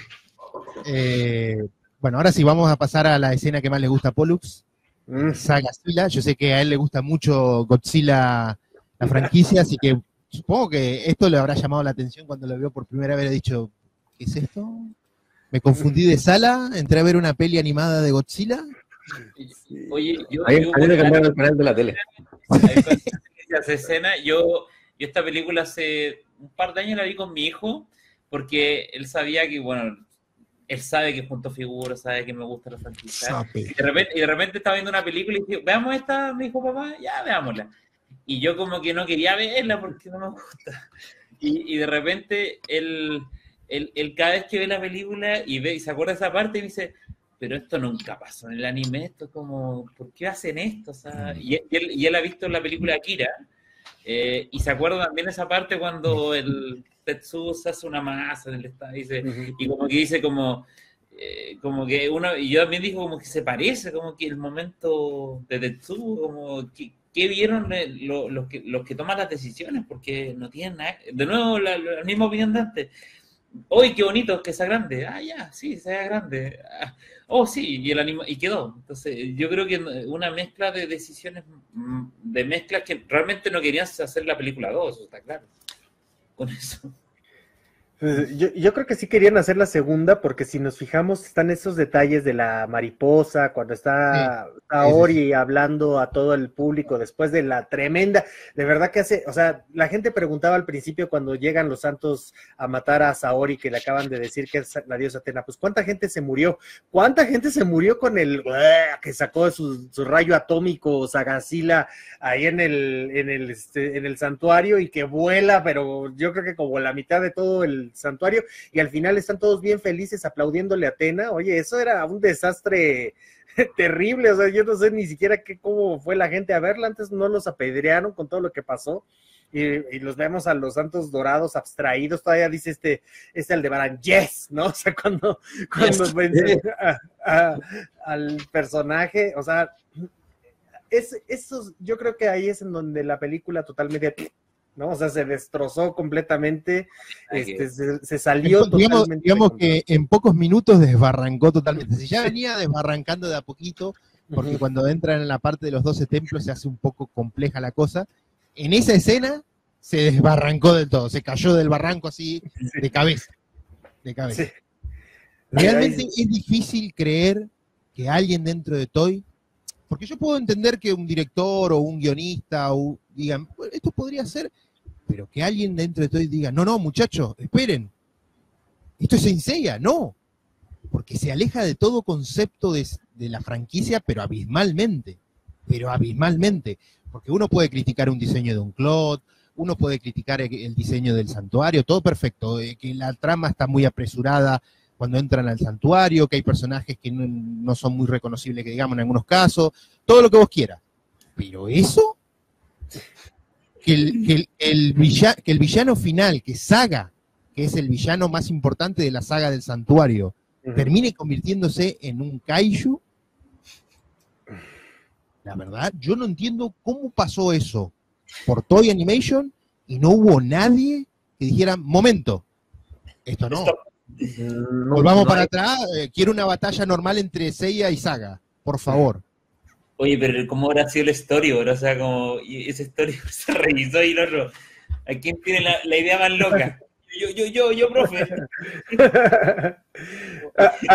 Además de que se desdibujan los personajes, o sea, es que de verdad es tan increíble porque se desdibujan los otros santos de bronce completamente. Cuando al menos pudieron haber intentado darle un golpecito o golpearlos todos al mismo tiempo. Ikki está de vacaciones en esta película, o sea, aparece ahí haciéndose el interesante como Batman, pero de ahí no pasa, ¿no? O sea, de decir un par de cositas, unas cuantas líneas, sacar fuegos artificiales y de ahí en fuera no hay más. O sea, Es que realmente. en el caso de Iki se fulminaron la batalla más importante de Iki, que es con Jack. Sí, se la con fulminaron. Jack. Se la fulminaron totalmente. Entonces Iki quedó resentido ya desde ese momento. Al final, podrían haberlo recuperado al final en vez de hacer el Saga Silla, que hubiera sido una batalla con Seiya, que los otros Santos de Bronce hubieran estado heridos, y que sea Iki el que se enfrente para ayudar a Seiya contra Saga, podría haberlo reivindicado un poco a Iki. Pero lamentablemente tampoco, porque nos convierten a Saga en un Godzilla y esto se desvirtúa totalmente. Es lamentable porque yo, desde que lo vi por primera vez en aquel 2014, debo decir que esta película la vi 2 veces en el cine, porque una vez la vi en pase de prensa y otra vez la vi para verla en latino, porque la había visto en inglés y quería ver el doblaje, porque bueno, estaba Jesús Barrero y demás, toda esta historia. Yo siempre pensaba, qué pena, porque a pesar de todos los problemas que pueda tener la película, si hubiera tenido un cierre más al estilo Saint Seiya, o sea, una batalla mano a mano con Saga hasta el final, hubiera cerrado de mejor manera la película. Exacto.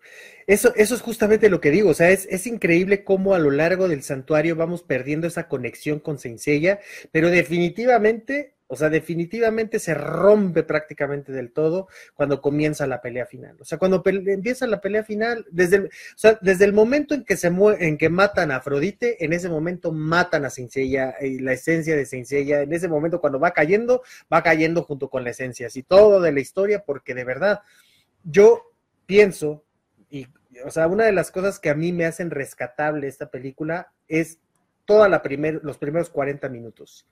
Todos los primeros 40 minutos a mí me tuvieron con una sonrisa, que yo dije, esto está bien hecho, esto está, pues va bien, va muy bien, está entreteniendo, está bonito, se ve bien, pero es el santuario y todavía como que me intentaba yo como mantener y decir, bueno, entiendo que es demasiada información y bueno, está un poco complicado, me hubiera gustado ver otras cosas, pero ya cuando llegamos con con esta escena de Saga Silla, una cosa...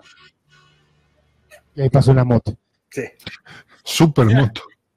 Acá. Sería Seiya con la moto. Ajá. Así. No, era Seiya con el guantelete. Pero alguien llegó en moto, ¿no? Creo que alguien llegó en moto. Yoga. Yoga parece Yoga llega en moto, sí. Llegó en moto y sé que cuando vi eso me acordé de esta sección en Gringolandia, de estos, ¿cómo se llama? Esta serie de los 90. Esa que era ¿Motorratones? Los motorratones enselleros, ¿cómo se llama? Motorratones de Marte. No, pero sí, lo mostró una chica por internet. Que me acuerdo que Licky llega en moto también. ¿Te acordáis? Los Guardianes del Cosmos. Guardianes del Cosmos. Vale. Guardianes del Cosmos. Ellos lo hicieron primero, no. Y que ahorita que pongámosle una moto a Yoga. Sí, que llegue en moto. Tiene que ser cool. Claro. Bueno, gente, me parece que ya hemos cubierto creo que todo. Ya un poco más queda por decir de la película. Hemos podido verla en japonés, en Full HD, 1080, vimos la transmisión, con subtítulos corregidos hace muchos años, porque fueron los que corregimos, me acuerdo que corregí en el año 2014. Así que bueno, dicho esto, no sé si querés leer algunos comentarios, Pollux, y vamos a ir cerrando ya, porque ya llevamos más de 3 horas.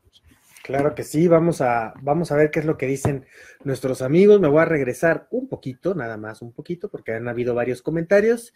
Dice Apolo-0. Lo que veo siempre con esta película es que la funan por simples detalles. No, funar, es una opinión, yo creo que es válida como cualquiera. Lo que se ha dicho aquí son cosas que podemos decir que nos gustaron más y menos, porque hemos dicho de todo con respecto a la película.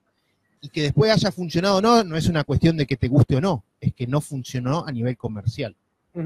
Eso queda muy lejos de la opinión de cada persona incluso. Y es curioso las reacciones, porque yo recuerdo, yo esta película la fui a ver originalmente con mi esposa, con mi hijo y un amigo. Y me acuerdo que cuando terminó, yo estaba completamente desorientado, yo no sabía qué sentía, o sea, después de haber visto la película, estaba así como que no sé cuál es mi opinión al respecto. Y mi esposa, a mi familia a ver esto. Mi esposa, que no es fan, pero que conoce la historia, se volteó y me dice, y bueno, ¿qué opinas, no? Y yo así. Te dio el pésame. Yo estaba así como diciendo, no sé qué acabo de ver, o qué opino. Y mi esposa me dice, porque si yo fuera fan de Saint Seiya, me sentiría ofendida. Me acuerdo que me dijo. Me acuerdo perfecto que me lo dijo. Entonces, ¿Dónde me trajiste, papá? sí. Entonces, Bueno, esas son las cosas que pasan cuando uno va al cine y se tiene que bancar a gente que, por ejemplo, cuando vas a un pase de prensa, que hay gente que no es fan de la franquicia y no tiene por qué Sí. serlo, y aunque algunos de ellos te conocen y saben que vos sos fan de la franquicia y conoces enseguida, lo primero que hacen es mirarte para ver tu reacción, porque dicen, ¿qué está pensando este muchacho? ¿Qué está viendo este muchacho? Se dan vuelta para mirarte a ver cómo reaccionás, ¿viste? Es muy clásico eso ya. Sí. A mí me habría gustado haber visto esta película en el cine porque yo entré al fandom, o sea, me reencontré con Saint Seiya justo en 2014, cuando ya se había estrenado la película, o estaba por estrenar, sí, estaba por estrenarse la película, de hecho. Entonces como que no estaba tan atento a las noticias, como que pasó súper desapercibido, como, una película CGI, ya. La vi al año después, creo, fines de 2014, en 2015, durante ahí la vi. Pero sí, un amigo con el que fundamos un podcast hace como 5 años, él me decía, yo me fui de la sala. O no recuerdo si salió de la sala o estuvo a punto de, pero estaba como que ya no aguantábamos. Como que era una vergüenza, o sea, se sentía mal por haber pagado, no sé, en esa época, $4. Uh-huh. Yo no llegué a ese punto, Criaturita. pero sí me dejó un poco confundido. O sea, no sabía qué sentía yo de lo que acababa de ver. Yo decía, es que no sé, o sea, no sé qué es lo que siento con lo que acabo de ver. Pero bueno, Ricard Z dice, los diseños de las casas estaban geniales, se alejaban del estilo del anime, pero se veían geniales. Sí. Crisi 2312, parece una nueva mitología. Rick One 11, es que ese santuario estaba como en otra dimensión, ¿no? No te lo explican claramente, pero da a entender, por lo menos indirectamente, que parece que sí, que estuviera en otro lugar. Sí, incluso cómo se accede al santuario ese parece una dimensión tipo portales y ese tipo de cosas. Uh-huh. Y que aparecen allí en esa dimensión y luego se como que esa energía se disuelve, ¿no? O sea, las propias Cloth parecen de hecho que salen de otra dimensión, ¿no? Porque cuando ellos se quitan era una carta gigante. Ajá, o sea, cuando se quitan las placas es como que se abre ese portal y se transporta la caja de Pandora, que se transforma a su vez en la...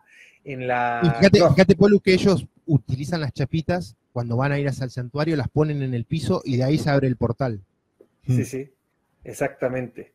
Entonces, de hecho, cada vez que yo he visto esa escena, me quedo pensando, es que ellos están abriendo, o sea, no es que se necesite siempre tener más de una para quizá acceder al santuario, sino que ellos lo que están haciendo es abrir un portal grande para caber todos, ¿no? Pero, y bueno, también es importante una cosa que sucede en esta película que no vemos en ningún otro lado, es a Seiya cargando como caballito a Saori. Sí, después después le dice que está gorda, porque se lo dice indirectamente, sí. Pero le dice que estaba pesada. Sí, es cierto, sí. Que eso lo escribió el guionista pensando en su mujer o algo de eso. Porque la mirada es de esa, de parienta, ¿no? De mujer. Ahí. Quería comer por llamarme gorda. Y Trueno, dale. Quizás por eso no se fabricó la de Fénix. Porque ¿sí? Son para el portal, para activar el portal para mandar esta película. Sí, porque se vieron 4 otra dimensión. Another dimension. Otra cosa que no comentamos. El portal criticado de Acuario en el CGI, ¿te acuerdas cuando abrió un portal y tiró yoga? Sí. Nadie entendió por qué pasó eso y después lo trajo. ¿Viste? Sí, otra cosa que no comentamos es lo que pasó con el santo de Piscis, o sea, con Afrodite. Te lo iba a decir. Fue el santo más dañado de toda la película, o sea, eso fue gratuito. Lo habían bajado mucho, pobre Afrodite, porque siempre se dijo de Afrodite en el manga clásico, en el anime clásico, esto que lo otro. Bueno, muchacho, aquí dijo 2 cosas, Saga se calentó, se lo sacó de encima y a correr. Fuera de aquí. Fuera basura de aquí. Es cuando estás caliente por algún motivo, el primero que te cruzáis, y Piscis era la 12ª casa, así que... Y lo terrible es que el diseño del personaje es maravilloso, o sea, yo de hecho había hasta cosplay, porque a la gente le encantó el diseño. Es más, te digo, de los Cloth de los Dorados, uno de los mejores. Uno de los mejores, y dura en pantalla, creo que son 2 suspiros, porque hay que sumar el momento que aparecen todos al principio, y cuando se lo cepilla, básicamente, y ya está. Sí. Y Tatsumi sale poquito. Yo pensaba que cuando iba a salir un poquito más. Pero Bueno, sus para lo que participaciones sale. son como muy efectivas, ¿no? Es lo suficiente. Sí. Sí. Faltó Kiki. Ah, Il Trueno 82. Ese es el problema de Toei. Si quiere hacer una peli de Saint Seiya, que lo haga. Pero lo que hemos visto hoy de Saint Seiya no tiene nada. Solo los nombres. Eso es relativo. Las cosas que hemos ido viendo antes y después. Dice el pato soviético, a mí ese escenario, refiriéndose al santuario, me parece bastante a la ciudad que había en la peli CGI de Harlock. Sí, bueno, recordemos que Harlock es anterior a esta peli, a pesar de que la licencia es de Toei Animation y la película lleva la producción de Toei Animation, la animación no fue hecha por Toei, en el caso de Capitán Harlock. Rick 111, pero también tenemos que aceptar que toda la trama se tiene que adaptar a las nuevas generaciones y a la modernidad, por más mitología que sea y nos guste, no captará nuevo público masivamente. No sé. No estoy de acuerdo. No estoy de acuerdo Ni con eso. yo tampoco estoy de acuerdo con eso. O sea, tampoco estamos diciendo que plasmen exactamente. O sea, yo, por ejemplo, no estoy en contra de ninguno de los cambios que hicieron con las clots. O sea, no puedo aceptarlo por la manera en cómo nos lo están dando y demás. Aquí el problema es que la identidad visual, que es parte de la esencia de la franquicia, que es la mitología griega, está ausente. O sea, no vemos realmente más que la estatua de Atena y de ahí párale de contar. O sea, y la mención de Atena, pero de ahí no hay nada griego. Sí, aparte no hay... no sé por qué creen que plasmar un estilo griego es un problema. ¿Por qué sería un problema? ¿En qué afectaría a las nuevas generaciones que se cuente una historia con animación moderna donde se vea diseños griegos? Porque esa es la esencia de Saint Seiya. sí. Es parte de su ADN. Es parte de su ADN. Saint Seiya nace de la mitología griega, toma conceptos de la cultura griega. ¿Cuál es el problema entonces? Nunca lo entenderé, pero bueno. Mira, yo me gustaría hacer un apunte al comentario en sí. O sea, si eso fuera verdad, que hace falta transformar la franquicia para que funcione, a mí se me generan dos dudas. Primero, desde cuando se creó la mitología hasta nosotros, no fueron 5 años. Y nosotros nos gustó. Y la segunda, de todas las animaciones que han habido en nueva generación, de Toei, sin contar los Kanban no lo vamos a contar, la que más ha gustado, casualmente, es la que más se parece al clásico, que sería Soulfall. Lo dejo ahí. Entonces, Sí. cuando me vienen con estos conceptos, con todo el respeto al mundo, porque opiniones, todo el mundo puede tener su opinión, pero que esa opinión tenga validez o no, es distinto. Cuando me vienen con esto, yo, disculpen que me enfade, porque precisamente estamos donde estamos por mentalidades así. Si esta película hubiera sido dirigida por gente que valora la franquicia y la siente, no estaríamos hablando de lo que fue la película, ni estaríamos hablando de que no se parece a Saint Seiya ni historias de estas. Si Soul of Gold, si Omega, si etcétera, etcétera, etcétera, la película nueva, live action, hubiera sido dirigida por gente que sentía este mínimo apego por Saint Seiya, hubiéramos hablado de cosas bien distintas. Precisamente siempre la han cagado cuando ha entrado esa frasecita. Cuando aparece esa frasecita, la han cagado siempre. Entonces, con todos mis respetos a quien se la dijo, que de verdad que no tiene culpa de ninguna pensar así, igual que hay un montón de gente que piensa ciertas cosas que todos estamos en contra, los que tenemos dos luces, no. O sea, sinceramente, con todo el respeto, no. No, Lo que pasa es que, o sea, creo que lo hablamos antes, pero el tema, de hecho, justo también César le menciona, el tema es que no es lo clásico, es lo básico que tiene Kurumada, no es lo básico, es lo básico, y lo básico son los griegos, y los griegos son los dioses griegos, Hades, Apolo, Zeus, que nunca salió, y tienen ciertos cánones que ya están más que escritos. ¿Y qué cuesta? En serio, ¿qué cuesta hacer algo griego? Es como que One Piece lo hicieran en otro lado, o sea, lo hicieran con piratas, lo hicieran con otro tipo de... No, lo hicieron igual, y se acabó. Sí, que a One Piece lo transformaran en una historia cyberpunk, por ejemplo. Por ejemplo. Claro, nada que ver, o sea, muere, pero lo que pasa es que se enseña y encima te queda todo el resto, o sea, desarrollar cómo se colocan la armadura, los efectos especiales, los ataques, o sea, animar todo eso, uno se imagina, empieza a explotar la cabeza con ver animado cualquier ataque de, no sé, polvo diamante, el dragón, o sea, cualquier de esos ataques, verlo animado ya es, en sí solo es un espectáculo para uno verlo, y háganlo igual. Y de hecho mucha gente decía, ¿qué les costaba hacer esto? Y mostraban unos cosplay caminando un arte griego, no sé qué. Y cuando hablaba Purvis me acordaba, yo creo que lo han visto, ese meme de un tipo que va con la pareja a Grecia, y le dice, aquí pasa esto, aquí donde Seiya gana su armadura, y después sigue pasando, aquí donde le sacan la madre, no sé qué, y como que te juro, eso, de hecho yo no he ido a Grecia, yo voy a Grecia, no solamente porque me gusta la arquitectura, sino también por lo que el Zodiaco, si tuviera la oportunidad de ir, pero para imaginarme eso es Senseiya, Grecia, el arte griego, o sea, eso es Sensei, y digan o no, eso es lo que uno siempre anda buscando y eso es lo que muestra Kurumada desde el inicio. De hecho, por lo mismo Poseidón ha tenido el éxito que ha tenido, por eso, y igual que Cynthia Cho, que se acerca mucho a los inicios de Senseiya con la película Iris. Entonces, eso era a lo que iba, lo que acaba de decir Durdo. O sea, lejos de que nosotros veamos que la franquicia en otros medios se está alejando de la cultura griega, todo lo contrario, se sigue acercando. O sea, si vemos a Cynthia Cho, vuelven a hablar de los dioses griegos, retoman esa premisa. Si vemos el Re-Rise of Poseidon, nuevamente estamos hablando de dioses griegos, estamos viendo estas cosas. Las novelas ligeras, ¿verdad? Si nosotros nos vamos a ver las novelas ligeras, pues también las novelas ligeras retoman conceptos de dioses griegos. Si nos vamos a Next Dimension, volvemos al santuario y estamos hablando de conceptos como el tártaro, estamos hablando de un nuevo signo zodiacal, estamos hablando de más mitos de la mitología griega, porque es de donde se nutre esta historia. O sea, esta historia saca todas sus peleas, la gran mayoría de sus sagas está saliendo de ahí, y no estoy hablando de Asgard, porque esta es una historia que es exclusiva del anime. La historia esencial, clásica, está relacionada a los griegos, y no tiene nada de malo. Eso no tiene nada de malo. Nada, para nada. Pero es que además, y nombras a Asgard, pero además, Asgard, pese a todo,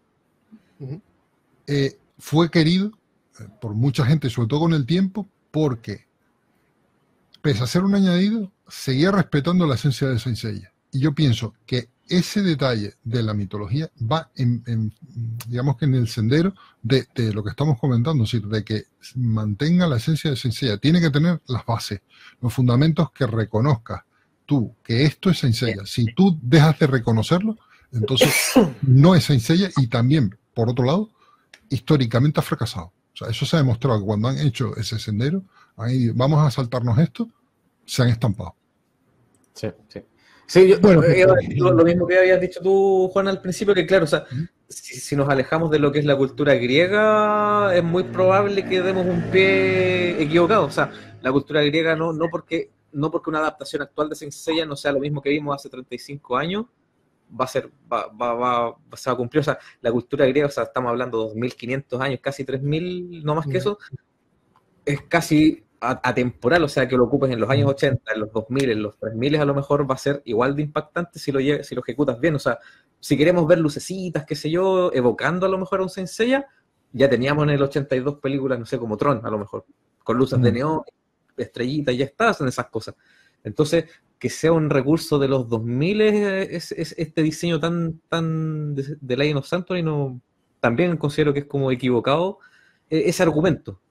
Porque al final, repito lo que dije quizás al principio, lo clásico de lo griego o greco-romano ha perpetuado, de hecho, en todo. O sea, la escuela del pensamiento, arquitectura, entonces es algo que si lo abocas bien, va a resultar. Y justamente... Es que ese pensamiento es como decir tú, por ejemplo, mira, es que ahora no podemos escuchar música clásica, por ejemplo, como la compuso Bach, porque las nuevas generaciones no lo van a entender. Entonces, ¿qué pasa? Que nosotros no lo entendíamos tampoco. Fuera de la franquicia de Saint Seiya sigue funcionando la mitología griega. Fíjense, por ejemplo, la saga de juegos de God of War, por ejemplo. Ha utilizado la mitología griega durante años. ¿Cuál fue el problema? Funciona. Creo que ninguno de los problemas, porque a la gente le gustaba. Entonces, yo creo que ahí no está el problema. Parece ser que fuera un problema, o para algunos dentro de Toy fuera un problema, pero en realidad no lo es. Pero bueno, quería ir cerrando ya porque ya llevamos más de 3 horas y media. Aquí son las 4:35 de la mañana. Muchísimas gracias a toda la gente que ha estado con nosotros en el chat. Hemos sido más de 30. Llevo lagueo, ¿eh? Cuando hablo llevo como 2 segundos por detrás. Así que, bueno, espero que hayan podido disfrutar un poquito de rever esta película para los que no la hayan visto hace tiempo, de poder hablar un poquito de ella, que hace bastante que no hablamos de ella. Y bueno, recordarle a los mecenas, sobre todo, que aquí está Polo presente, que el domingo, programa para los mecenas de Universo Saint Seiya, el domingo vamos a estar hablando de ciertas informaciones que tienen que ver con la serie CGI, pero bueno, vamos a dejarlo ahí, no vamos a decir mucho más. Así que muchísimas gracias a todos. Voy a dejar que mis compañeros se vayan despidiendo. Durdo. Un gusto estar compartir con ustedes este 27 de enero acá. Así que feliz, y a los que estuvieron, gracias por acompañarnos este día viernes. Así que nos vemos en otra Watch Party. Mati. Saludos chicos, que pasen una buena noche, buen fin de semana. Lo pasé, pero entretenidísimo, con una película muy mala. No, mentira. Pero no, tengo que ser sincero, lo pasé muy bien. No, sobrepasó las expectativas el ambiente que se vive hoy día. Así que no, agradecer a los chicos que han comentado un montón. Así que los más de 35 que estuvieron conectados, sí. Muchas gracias. Y atentos al domingo, quienes sean mecenas y quienes quieran inscribirse. Viene chismecito. Así que, saludos chicos. Juan. Bueno, pues encantado de haber estado aquí, de haber compartido este ratito con vosotros, de haber dado el salto virtual al otro lado del charco, que muchas veces os toca a vosotros darlo virtualmente para acá, pues esta vez me toca a mí. Aunque yo siempre voy haciendo trampas porque estoy en medio del océano Atlántico, ni una orilla ni la otra. Pero siempre es un placer poder compartir con vosotros estos ratitos, ¿no? Y acercarse a una historia y una película que marcó un antes y un después, que yo creo que en cierta medida pues es histórica en ese sentido, y que siempre es un placer estar cerca de Saint Seiya, o sea, salvando detalles, cosas muy concretas que dicen unos segundos que tuvo que desconectar la vista y tal, pero el resto fue un placer y siempre, no sé, como fan de Saint Seiya, uno se siente hasta orgulloso de poder compartirlo con todos los compañeros. Pollux. Pues darles las gracias a todas las personas que nos han acompañado, que han estado compartiendo sus opiniones, pero por supuesto además el haber pasado tan buen rato junto con Juan, junto contigo Asgard, con Mati, con Durdo, que se les quiere mucho de coleccionistas Durdo, ¿verdad? Se les quiere mucho. Entonces, y pues decirle a la gente justamente que estén atentos de nuestras redes sociales, que se suscriban, que nos compartan, que nos compartan en sus redes sociales, que les hablen a sus amigos también. Queremos conocer a más personas como ustedes. No me puedo callar una última respuesta para uno de los comentarios que dicen que sí es cierto, que si la esencia de la que estamos hablando ha captado últimamente a fans con la esencia clásica griega. Y yo les voy a decir cuál fue el último momento en el que una animación clásica captó gran cantidad de fans para esta franquicia. Y que hizo uso, es más, todavía volvió a cambiar los diseños del anime clásico del santuario y los acercó todavía más a los escenarios reales. Y les digo esto, es la saga de Hades. La saga de Hades tiene totalmente un rediseño del santuario, acercándolo mucho más a lo clásico, y captó muchísimos fans, muchos seguidores que hoy por hoy están aquí y que empezaron a seguir a Saint Seiya y que se fueron hacia atrás, fue por la saga de Hades. Entonces, ahí está la cosa, ahí está la respuesta para quien lo estaba preguntando, y bueno, pues nada más despedirme, ¿no? Bueno, muchísimas gracias a todos, como decía, por bancarnos en estas 3 horitas. Para los que preguntaban por las demás Watch Party, por supuesto regresarán la de Saint Seiya, la de Rini Kakero, no nos hemos olvidado, ya estarán regresando. Y por supuesto más de Universo Saint Seiya en YouTube y demás.